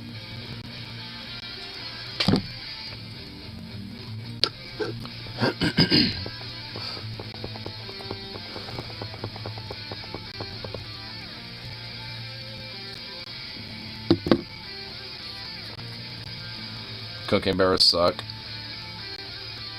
You take that back. I guarantee you it will not. Stupid movie. No. No. You're just being contrarian. No. It's already had major success. It's been out for a while now. It's been out for like a week. Like, it's already had major success. Like, it's been more of a hit than people thought. Like, so evidently, it's been doing pretty well for a dull movie that is like a new, fresh thing outside of the generic bullshit that Hollywood keeps pumping out left and right. I mean, something new. It's something different. That's all I want. And Cocaine Bear achieves that. So thus, it will be fucking amazing. That's literally my expectation of that movie. It's just something new and fresh. That's all I give a shit about. And plus, cocaine and bear. What more do you want? Bear and cocaine. Mixed together, Cocaine Bear. I mean, honestly, what more do you want, I'm not there for, like, some in-depth, like, major plot thing or some shit. I'm there for, like, just something new. Something different.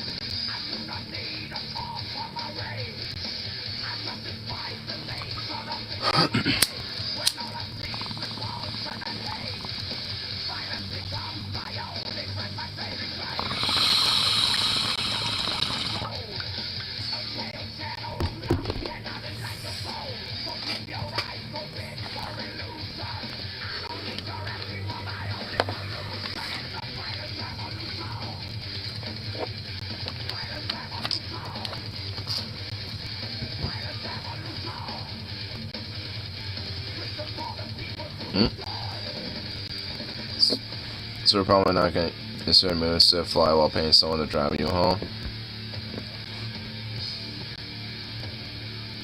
Boo. What, we can't, like, spend a couple days down there? Boo. Go to the doctor, say you're afraid to fly, they'll give you a prescription for, like, 5 or 6 Xanax tablets.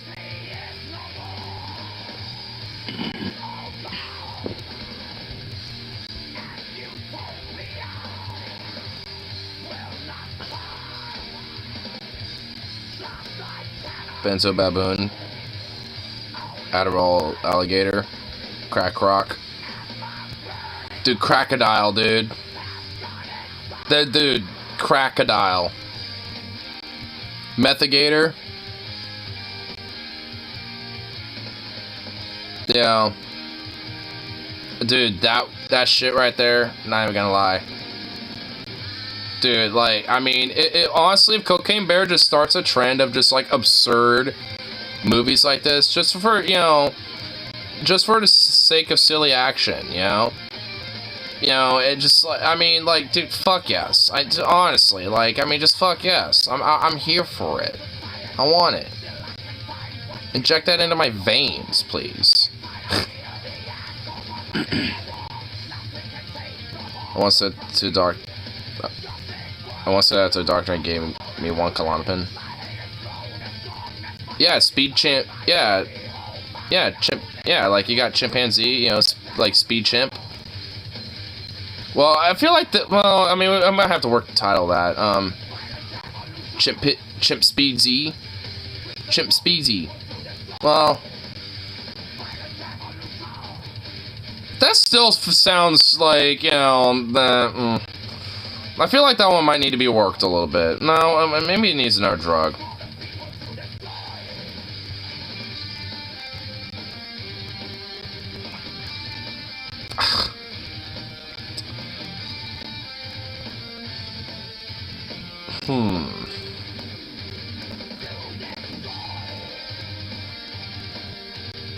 Worried chimp?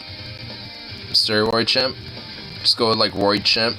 A chimp that just like injects nothing but like, that just gets injected with roids and becomes a super chimp. Good gargantuan, hulked out mega chimp. Like strength of a gorilla, size of a chimp. Rage of hell. You don't want to watch other people do it. Well, I will never fucking do any of that shit anyway. Oh my god, like, what the fuck? Kangaroid. Oh yeah, dude, Kangaroid. That's even better. Dude, fuck yeah. Yep, I'm liking that. I'm liking that, I'll tell you what.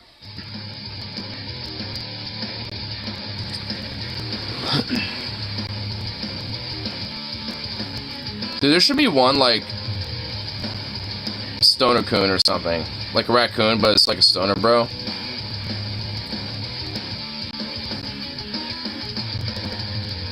I'm trying to think of, like, a little quip. I'm trying to think of a quippy title for that one.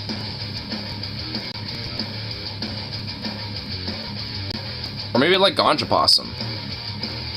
That works too. Ganja Possum. I like that.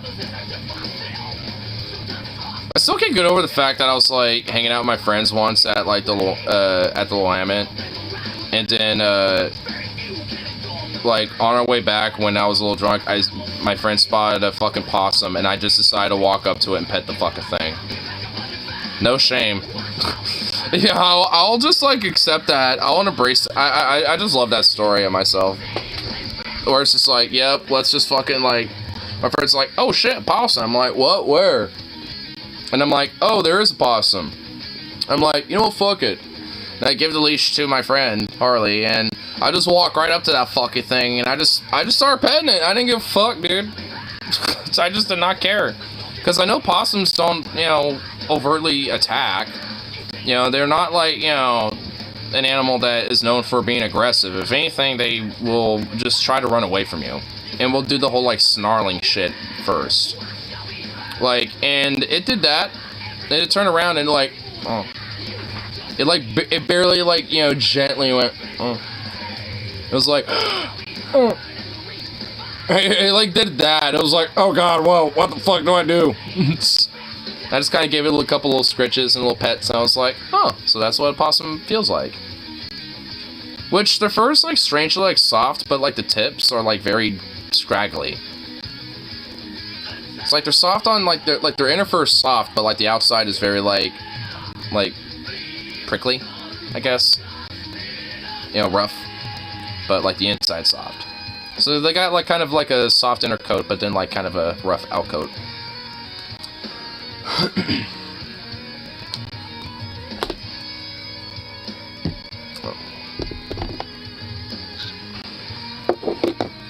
So good, your plan keeps having to alter things because she wants to take the easiest. Well, yeah, I'm sure she wants to take the easiest possible route.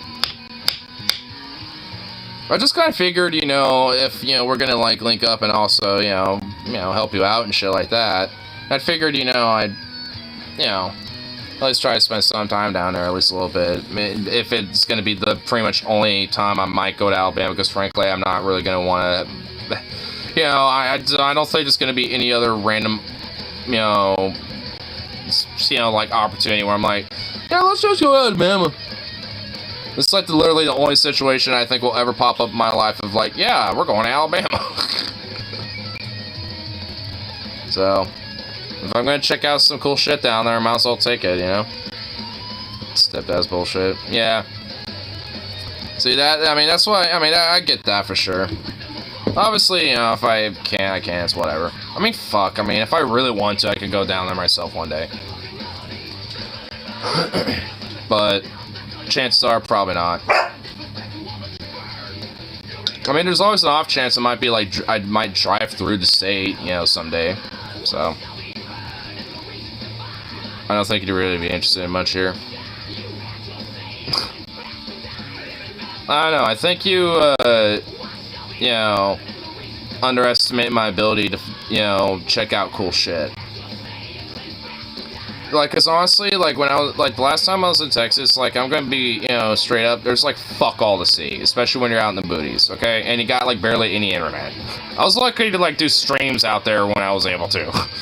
Like, I mean, honestly. But, with, like, at least, you know, when it came to, at least, you know, trying to explore shit, check shit out, I was able to, at least, you know, find some really cool, impressive stuff. Like, you know, finding out that, like, these little, like, orb reavers that, like, you know, have, like, these little, like, spiky little abdomens, and, you know, let me see if I can find these type of spiders, because they were, like, really, really cool, and I've never seen them before, and they came in so many different colors,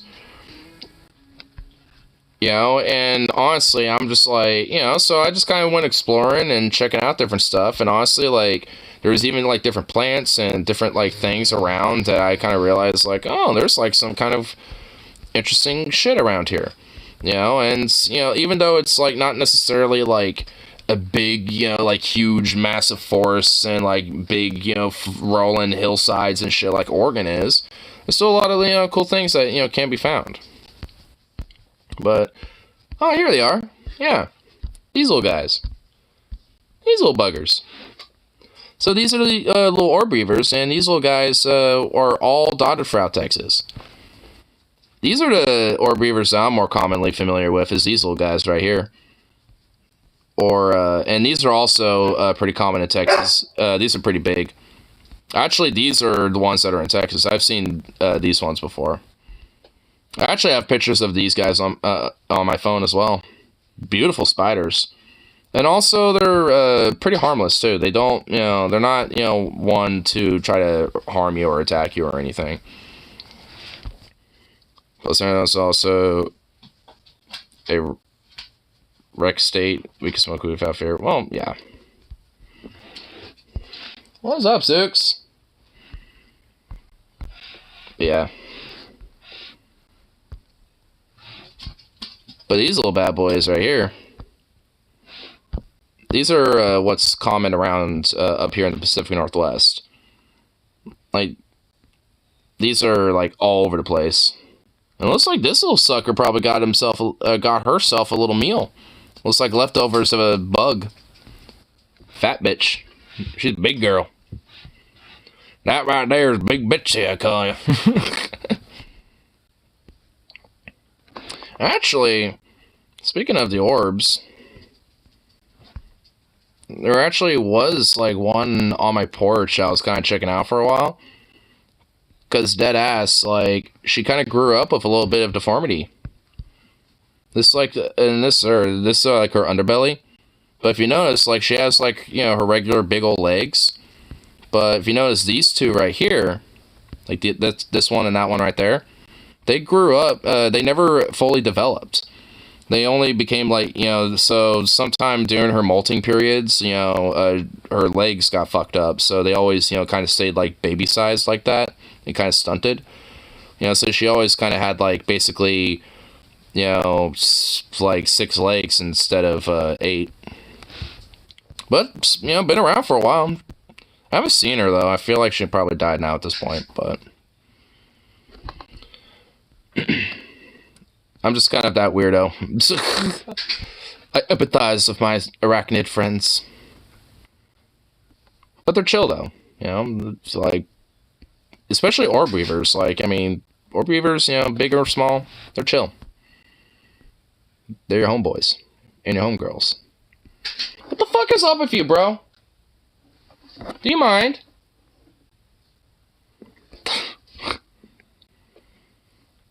I hate spiders. Well, I empathize with my arachnid friends. Fuck you. They're good. They're beneficial. Like, if you don't want, like, bugs in your house, then, you know, have spiders around your property. Like, seriously. And keep them around. Like, honestly, don't mind if there's, like, a spider bro on my house. Well, on my house. Oh, my fucking God. In my house. I mean, not a lot, but, you know, just one spider bro. I designate one spider bro in the garage and one in the house. So, if one touches me, they shall die. Dude, chances are those spiders don't even realize you're even, like, a being. They probably think you're just, like, some sort of, like, platform to walk on. And even jumping spiders, man. Dude, jumping spiders are fucking cute. And also legitimately really intelligent. Like, don't fuck with jumping spiders. Jumping spiders are adorable. They're legitimately cute, okay? And they can actually recognize you. Like, they, you know, in the sense of, like, oh, a gigantic being. Like, because those big ol' eyeballs, like, they can actually, like, focus in on you and actually, like, look at you and stare at you. And, like, analyze you and process you and shit. Like, I mean, they're legitimately, like, kind of, you know, intelligent, curious creatures. Like, jumping spiders, especially. I think it's known that they're a little bit more intelligent, in comparison to their, cousins, you know, with the rest of the arachnids. At least, especially with spiders and shit. So, it's just, like, you know, it's like, don't fuck with, you know, like, especially the jumping spiders. Like, I love jumping spiders. Because they're, like, the curious little curious bees of, like, you know, the spider world. Little curious bees indeed. And it's really cool, like, you know, with how, like, they're able to, like, you know, track prey even from, like, multiple feet away. And just, like, zero in on that shit and just, like, and jump in on that shit. It's really cool. So I love jumping spiders. They're so cool. I love them. I mean, if you're gonna give, like, an exception to the rule about your whole spider shit, you gotta give an exception to the jump spider.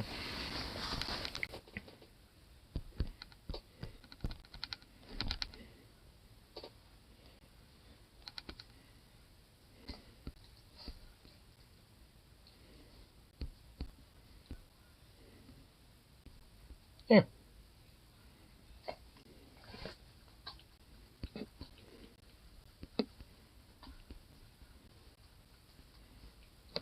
Great question. What question?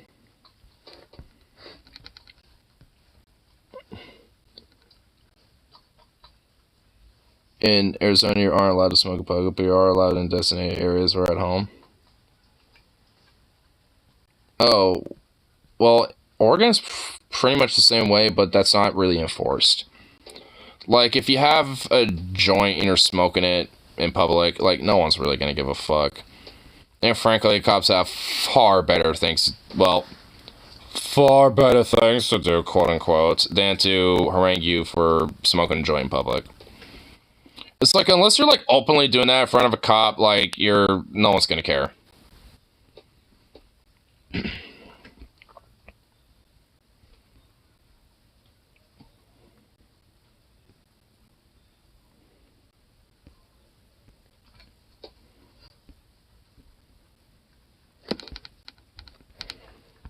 Oh, here. Oh, well. Look at this little guy. Hold on.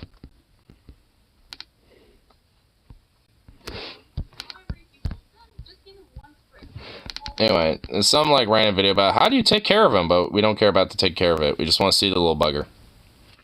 Let's see the little fella. Somewhere in here.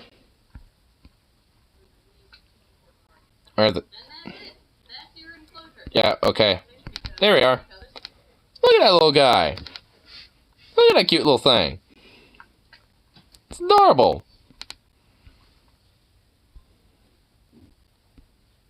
Look at it. Look at doing this little thing. Got some cricket. Yeah, got a little treat. Nom nom nom nom.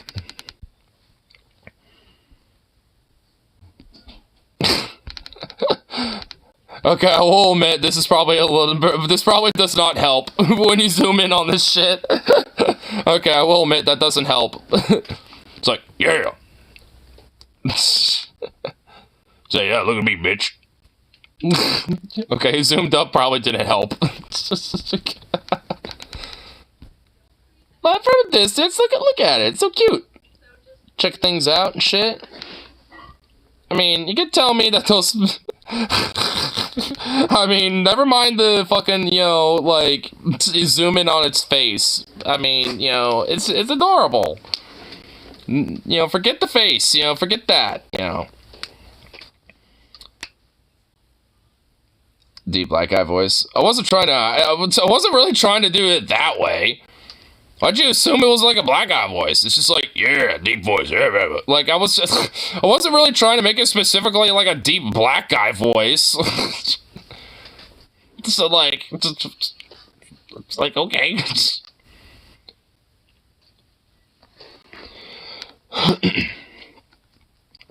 Burn it. Don't, why? It's a jump into dude. They're adorable.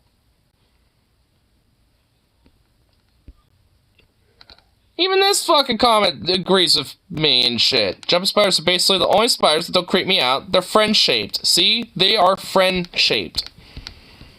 They're shaped like friends. It's not a Black Widow either. Cancelled. Damn. Hey, what's this? I like this guy. I like Hank. Oh, we gotta turn him up. Spiders. And if you watch this video, I just... Oh, wait, is this Hank? Oh, this isn't even Hank. God damn it. Incredible visual systems, then you already know that.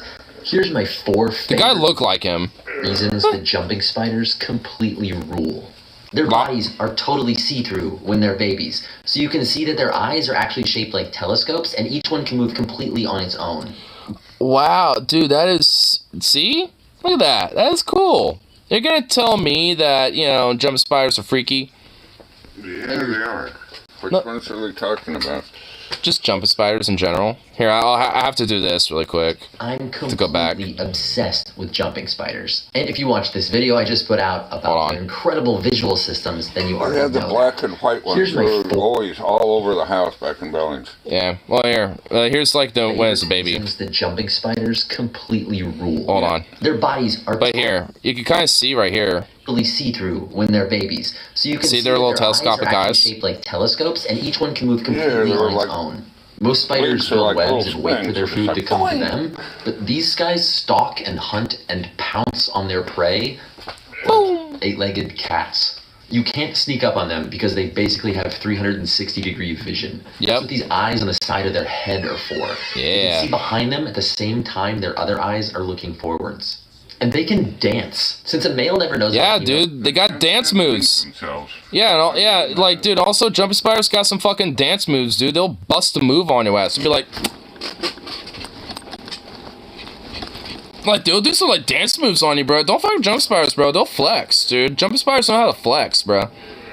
Eat him or look at that. Male jumping. Look at it. It's just like, what's up? What's up? What's up? Like, you know, it's doing some dances, dude. It's fucking busting some moves, bro. Their distance and do these awesome and kind of hilarious dances to get attention. 360-degree vision, telescope-eyed, dancing, eight-legged murder cats. Jumping spiders are awesome. And true. They are. That's just a few of the reasons why. And you're gonna loop it. Yeah, fuck you. I once almost set a house on fire to kill a spider. That's a real 5-5 move, Venom. Yeah, dude, As Ignore tracks all the spiders in his garage. Yeah, you just start seeing, like, you know, an armada of, like, jump spiders, orb weavers, and shit just, like...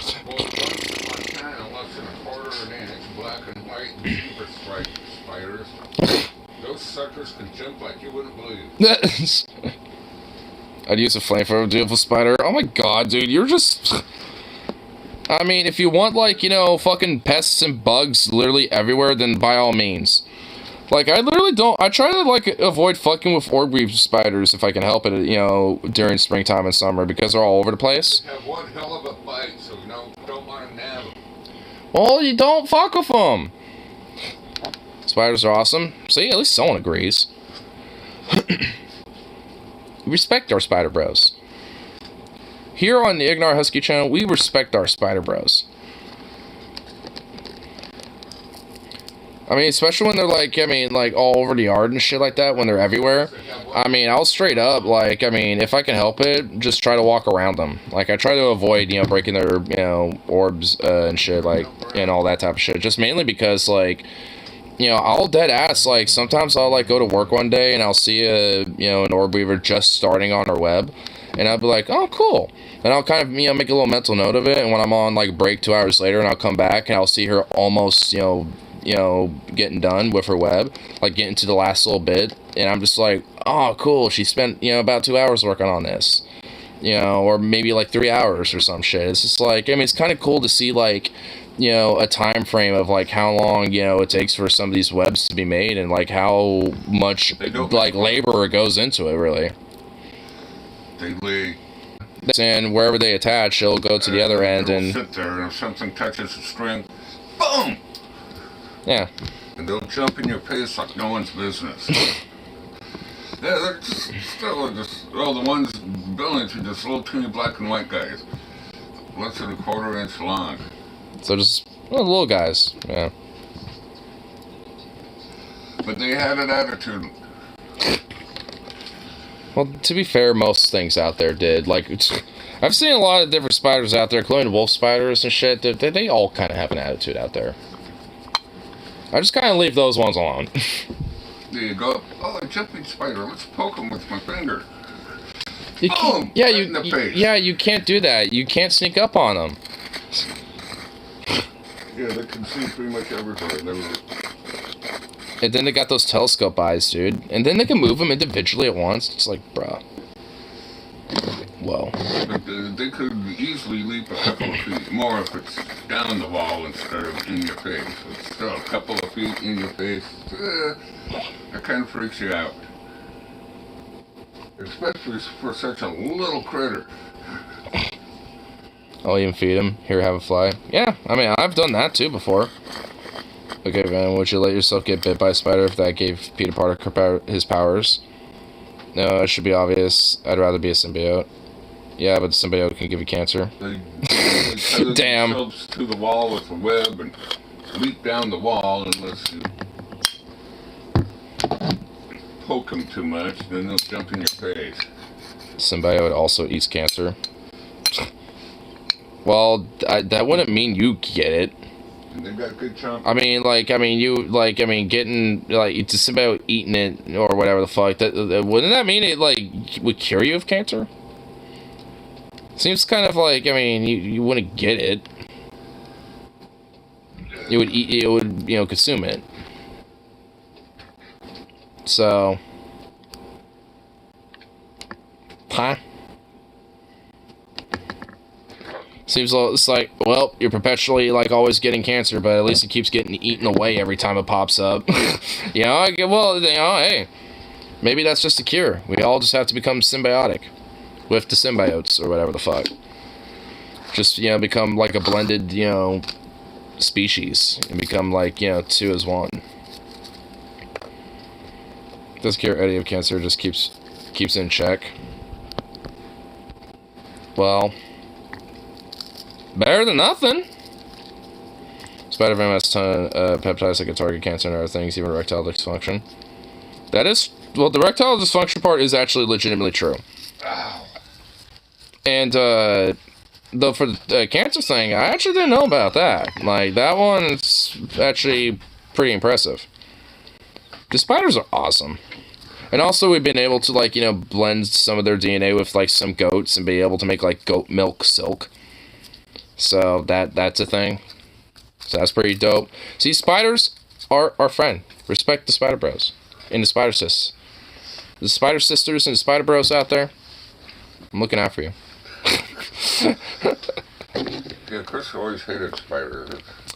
Oh my god. Okay, I'll catch them, let them outside. Dude, I do the same thing, honestly. If it really is that much of a problem, like, I'll sometimes see one in my room and I'm like, alright, it's a little too close for comfort, and release it, but... And that's why I'll always designate one spider bro in the garage, one spider bro in the house.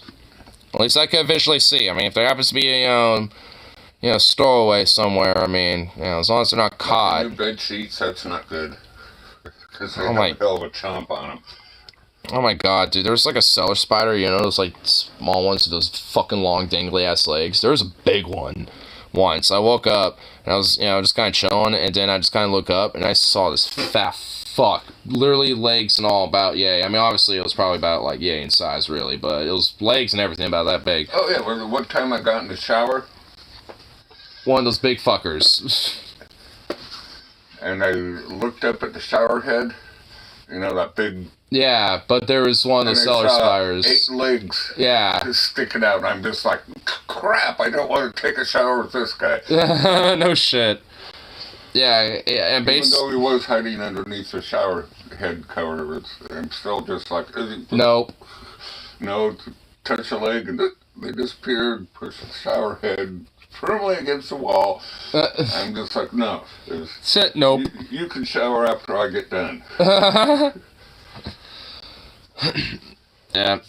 Though, with the one that, like, I saw, like, it literally, like, walked up from, like, the edge of the wall in my bed. It just came between that and just started casually walking up, and I was just like, nope. I just took, like, a pillow and just went, and then it just kind of smushed on a pillow and went, well, I kind of should have thought about that, you know, grabbed a napkin and wiped it off my pillow, and I was like, well, should have thought about that. Could have used a napkin to do that.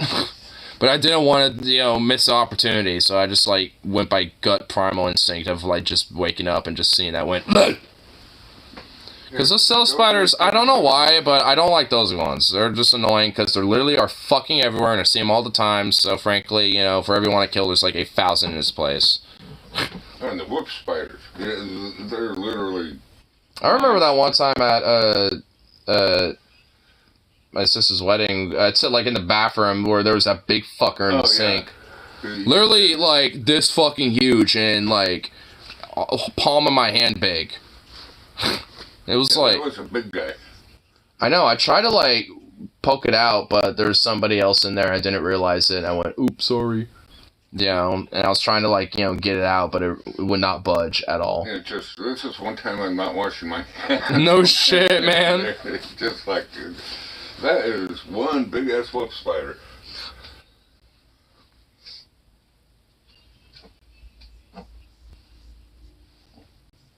Flash it. Wait, what? Come on. What? What is going on in this chat? Don't put the toy in the way. Jeez. Venom's basically reminiscent of... And I just play gifts. Oh my god, now you're all talking about, like... Venom now.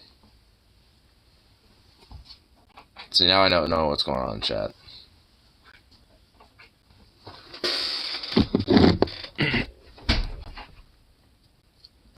It's pretty cool because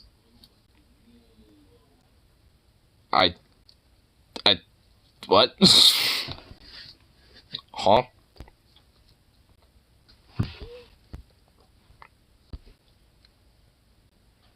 And kill somebody else by touching them. Ow. Oh, ow, ow. Anyway, I'm sitting here not knowing what the actual fuck is being discussed. He's like, yeah, it's nice there, youngin'. Sounds, you know, sounds pretty, man. I understand.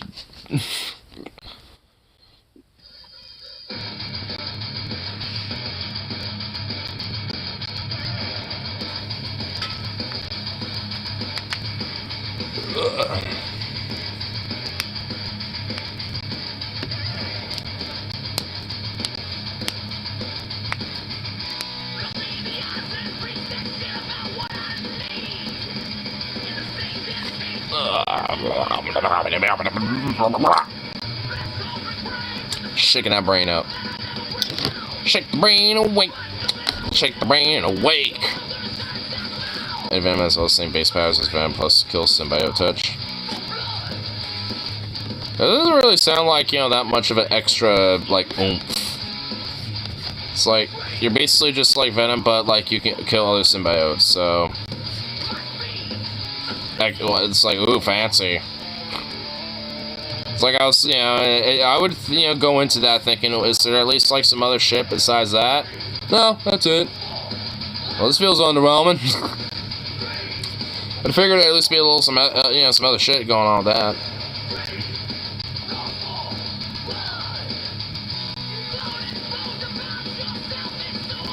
Stronger than Carnage and more clever than Venom.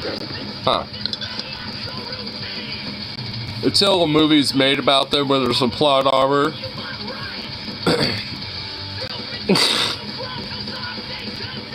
And the plot armor means that, like, Venom can basically defeat the Toxin. And, like, Venom and Carnage have to, like, team up. Because there'll be carnage. There's gonna be carnage. Thought you symbiote's stronger than the last. No symbiote's connected to him, I think.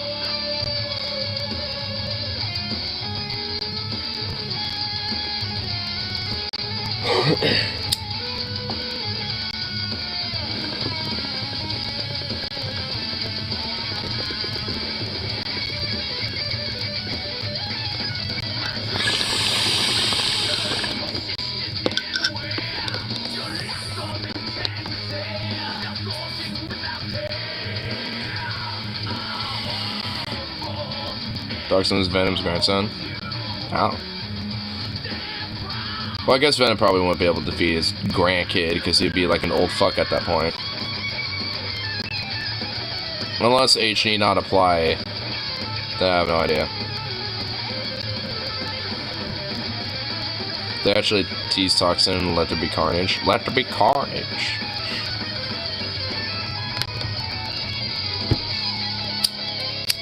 I don't really know of it because of that. It's like the only thing I really know about that movie is just like, there's gonna be carnage.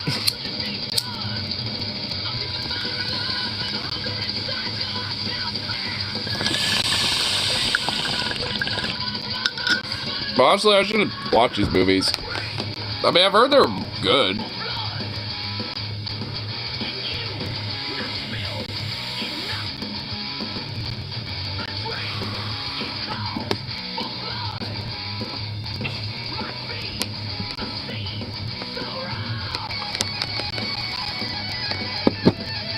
Boost off his back gets affected carnage, offspring, wish, Toxin.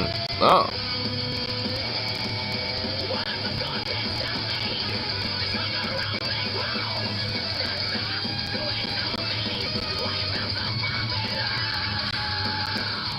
Hey, boo boo. Little goofy dog. They're 90s cheese fests, but I love them.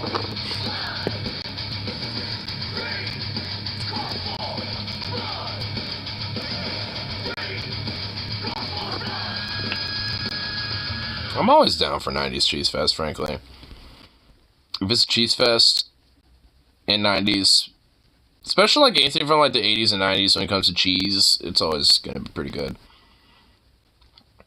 Not always, but you know, it's always a good gamble.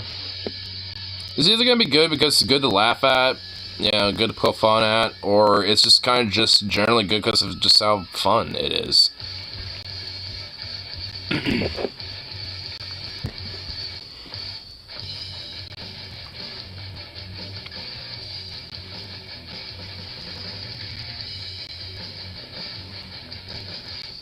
Carnage tried to secure power travel from the internet. Spooky.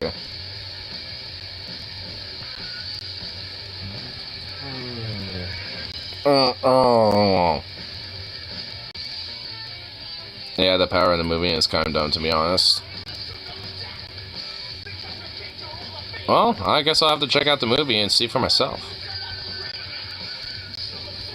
Because, I don't know, the concept sounds good. But it probably is, like, something that is, you know, executed poorly.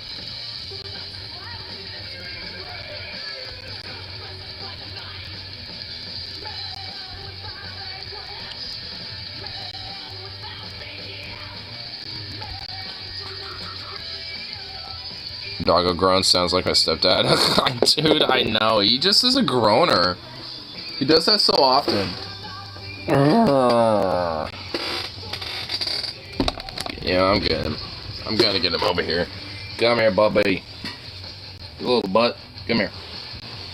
Oh my goodness, look at you. You're just so cute. Oh, you're just a sweet little baby. Yes, you will.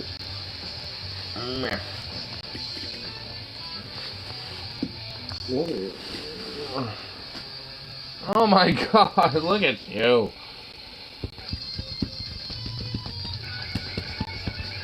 Oh my god, you're a goof. What is this? What are you doing? Come here. Get over here. Oh my god, you're not making... Keep sliding around everywhere. Get over here. Oh my god. Oh my god. You fucking dork. Oh, you stretch out.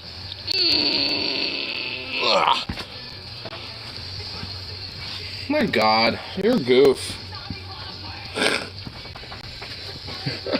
Come here. Get back over here. Come on. I don't really have anything to give him. Come here. Oh, bite.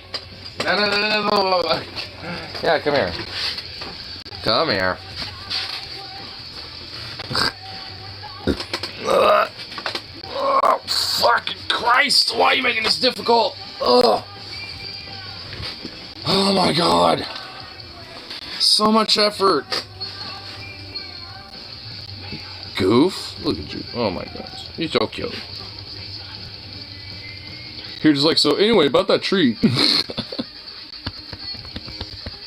Yeah, I'll give it to you after I snuggle with you. You big cuddle monster.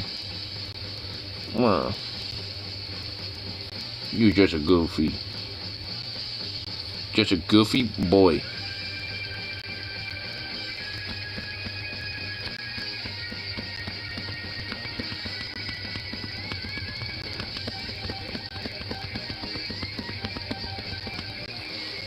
Oh, just a sweet boy.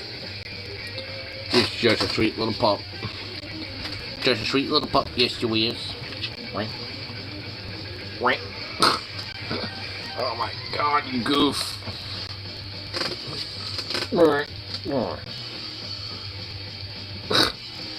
He's just a goober. My goodness. I think Zukov has won his snuggle rights. His rights have been granted. Yes. Yes. And you shall embrace all the snuggles you sweet boy. You smush. You smush boy, yes. You're just a sweet boy. Yes, you are. Smush. The smush boy. Yes. Your face is so smushy. You just got so much flabbage that just makes your face so smush. Smush. It really does have like a lot of flabbiness going on around his like face, so it really does make his face very smushable. You're just a very smushable boy. Yes, you is. Just a super smush. Yes, yes.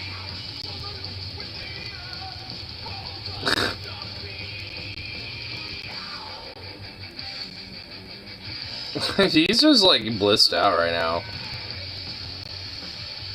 I don't get this. He's just zoinked out.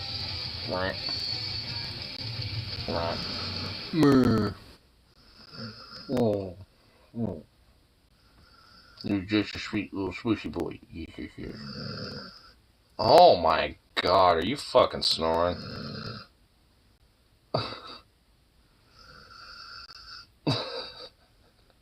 That's him. Dude, that is him, bro. Oh my good fucking lord. You smushy little fuck. You're acting like a fucking boomer, dude. You old ass man of a dog. You're not even 2 yet. You fucking smushed that little zonked out boy. Oh my god. Oh, you're just such a sweet thing. I just like squeeze you till you pop. Just stuff you in a crock pot. Goofy little thing. I'm also like really too far away.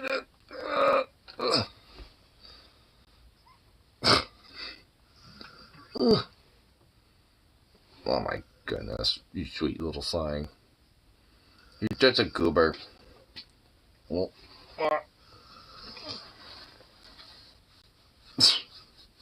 Stretch your little feet out, silly thing. My goodness. You're just a sweet little baby.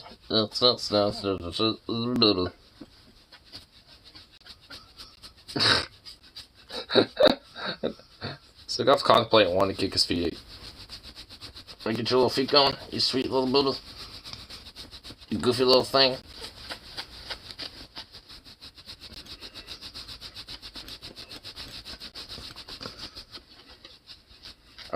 Like, it's... My goodness, you're just a goof.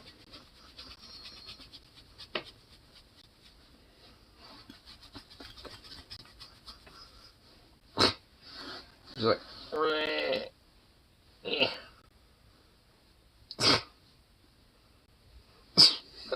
You're silly. Ugh, you're just a silly boy.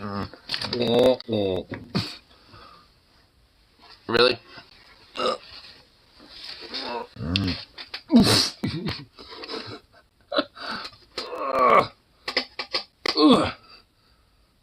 God, you're getting heavy, dude. You're barely changing size and you're getting fucking heavy. I think that means you're just building up some muscle. Some muscles. A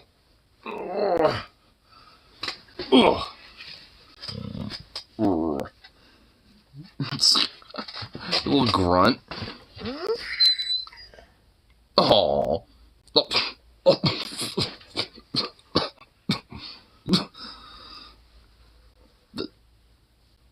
What? Oh. Oh my god. You fucking little baby. What is this? You goofy thing.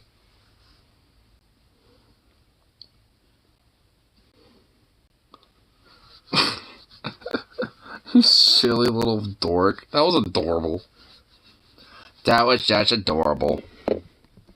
My god. This goofy little thing. What's up, baby? What's up, little baby?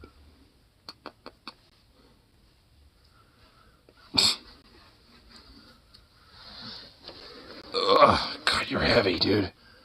You're going to be a heavy boy. It's starting to be your workout just sitting here. Look at all this thickness. You just got so much thick going on here. You really look unamused. Are you giving me judgment? Are you contemplating how you're going to execute me? What are you thinking? Is it going to be like impalement, hang, drawn, quartered? Like, what are you thinking in this little noggin of yours? What is my fate? What is my fate, sir? It is to be ravaged by a pack of hungry hounds. It is to gather your brethren, sacrifice me, and then consume me. Because I know that's what you want to do. You just want to eat me up and then harvest my heart. Because I know you're just a little fucking alien trying to do little human sacrifices. What are you doing? Well, okay, you know, honestly, on a side note, what is going on here? Yeah, you. What is going on here, dude? You're like slowly like sliding away like a little slug over here, dude. Oh my lord, you fucking nub. Alright, here. Okay. Oh fuck. Okay. What the what the fucking What in the fuck is with you about making things difficult tonight? You just like what? Why? What the fuck? What the hell, man? It wasn't cool, bro. What's wrong with you? I was trying to give you this, but I did promise this for you. So here you go. Sit. Sit. Fucking bastard. Ow, that really didn't feel good. Ow.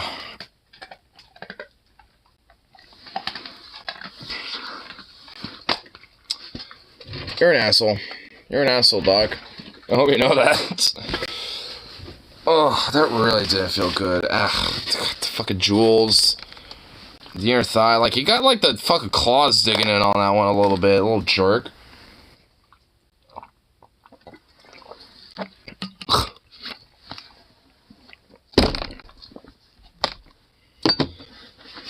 Man, you're a prick. You know that?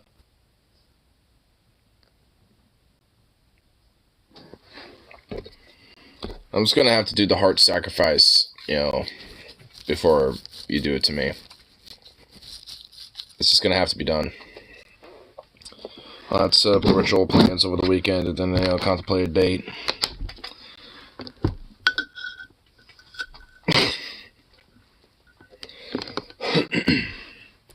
Which, by the way, YouTube, that was satire. To whoever the new, like, Dark Lord of YouTube is now, for it's no longer Wajiki, that was satire. I'm sure that's something that's, you know, not very common, you know, within your lexicon of, you know, vocabulary. But, you know, hey, well, sometimes you gotta learn somewhere, you know. Just saying, you gotta learn somewhere. But anyway, get this last bowl dealt with and all that fun stuff. Then I'll call good and all that fun shit. Maybe have a little wake and bake tomorrow.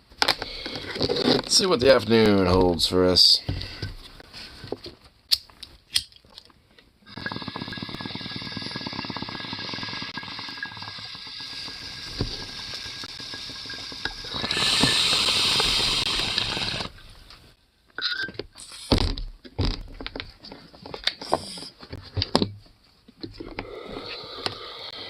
Anyway, peace out. And of course, I'll be back around for the next one, so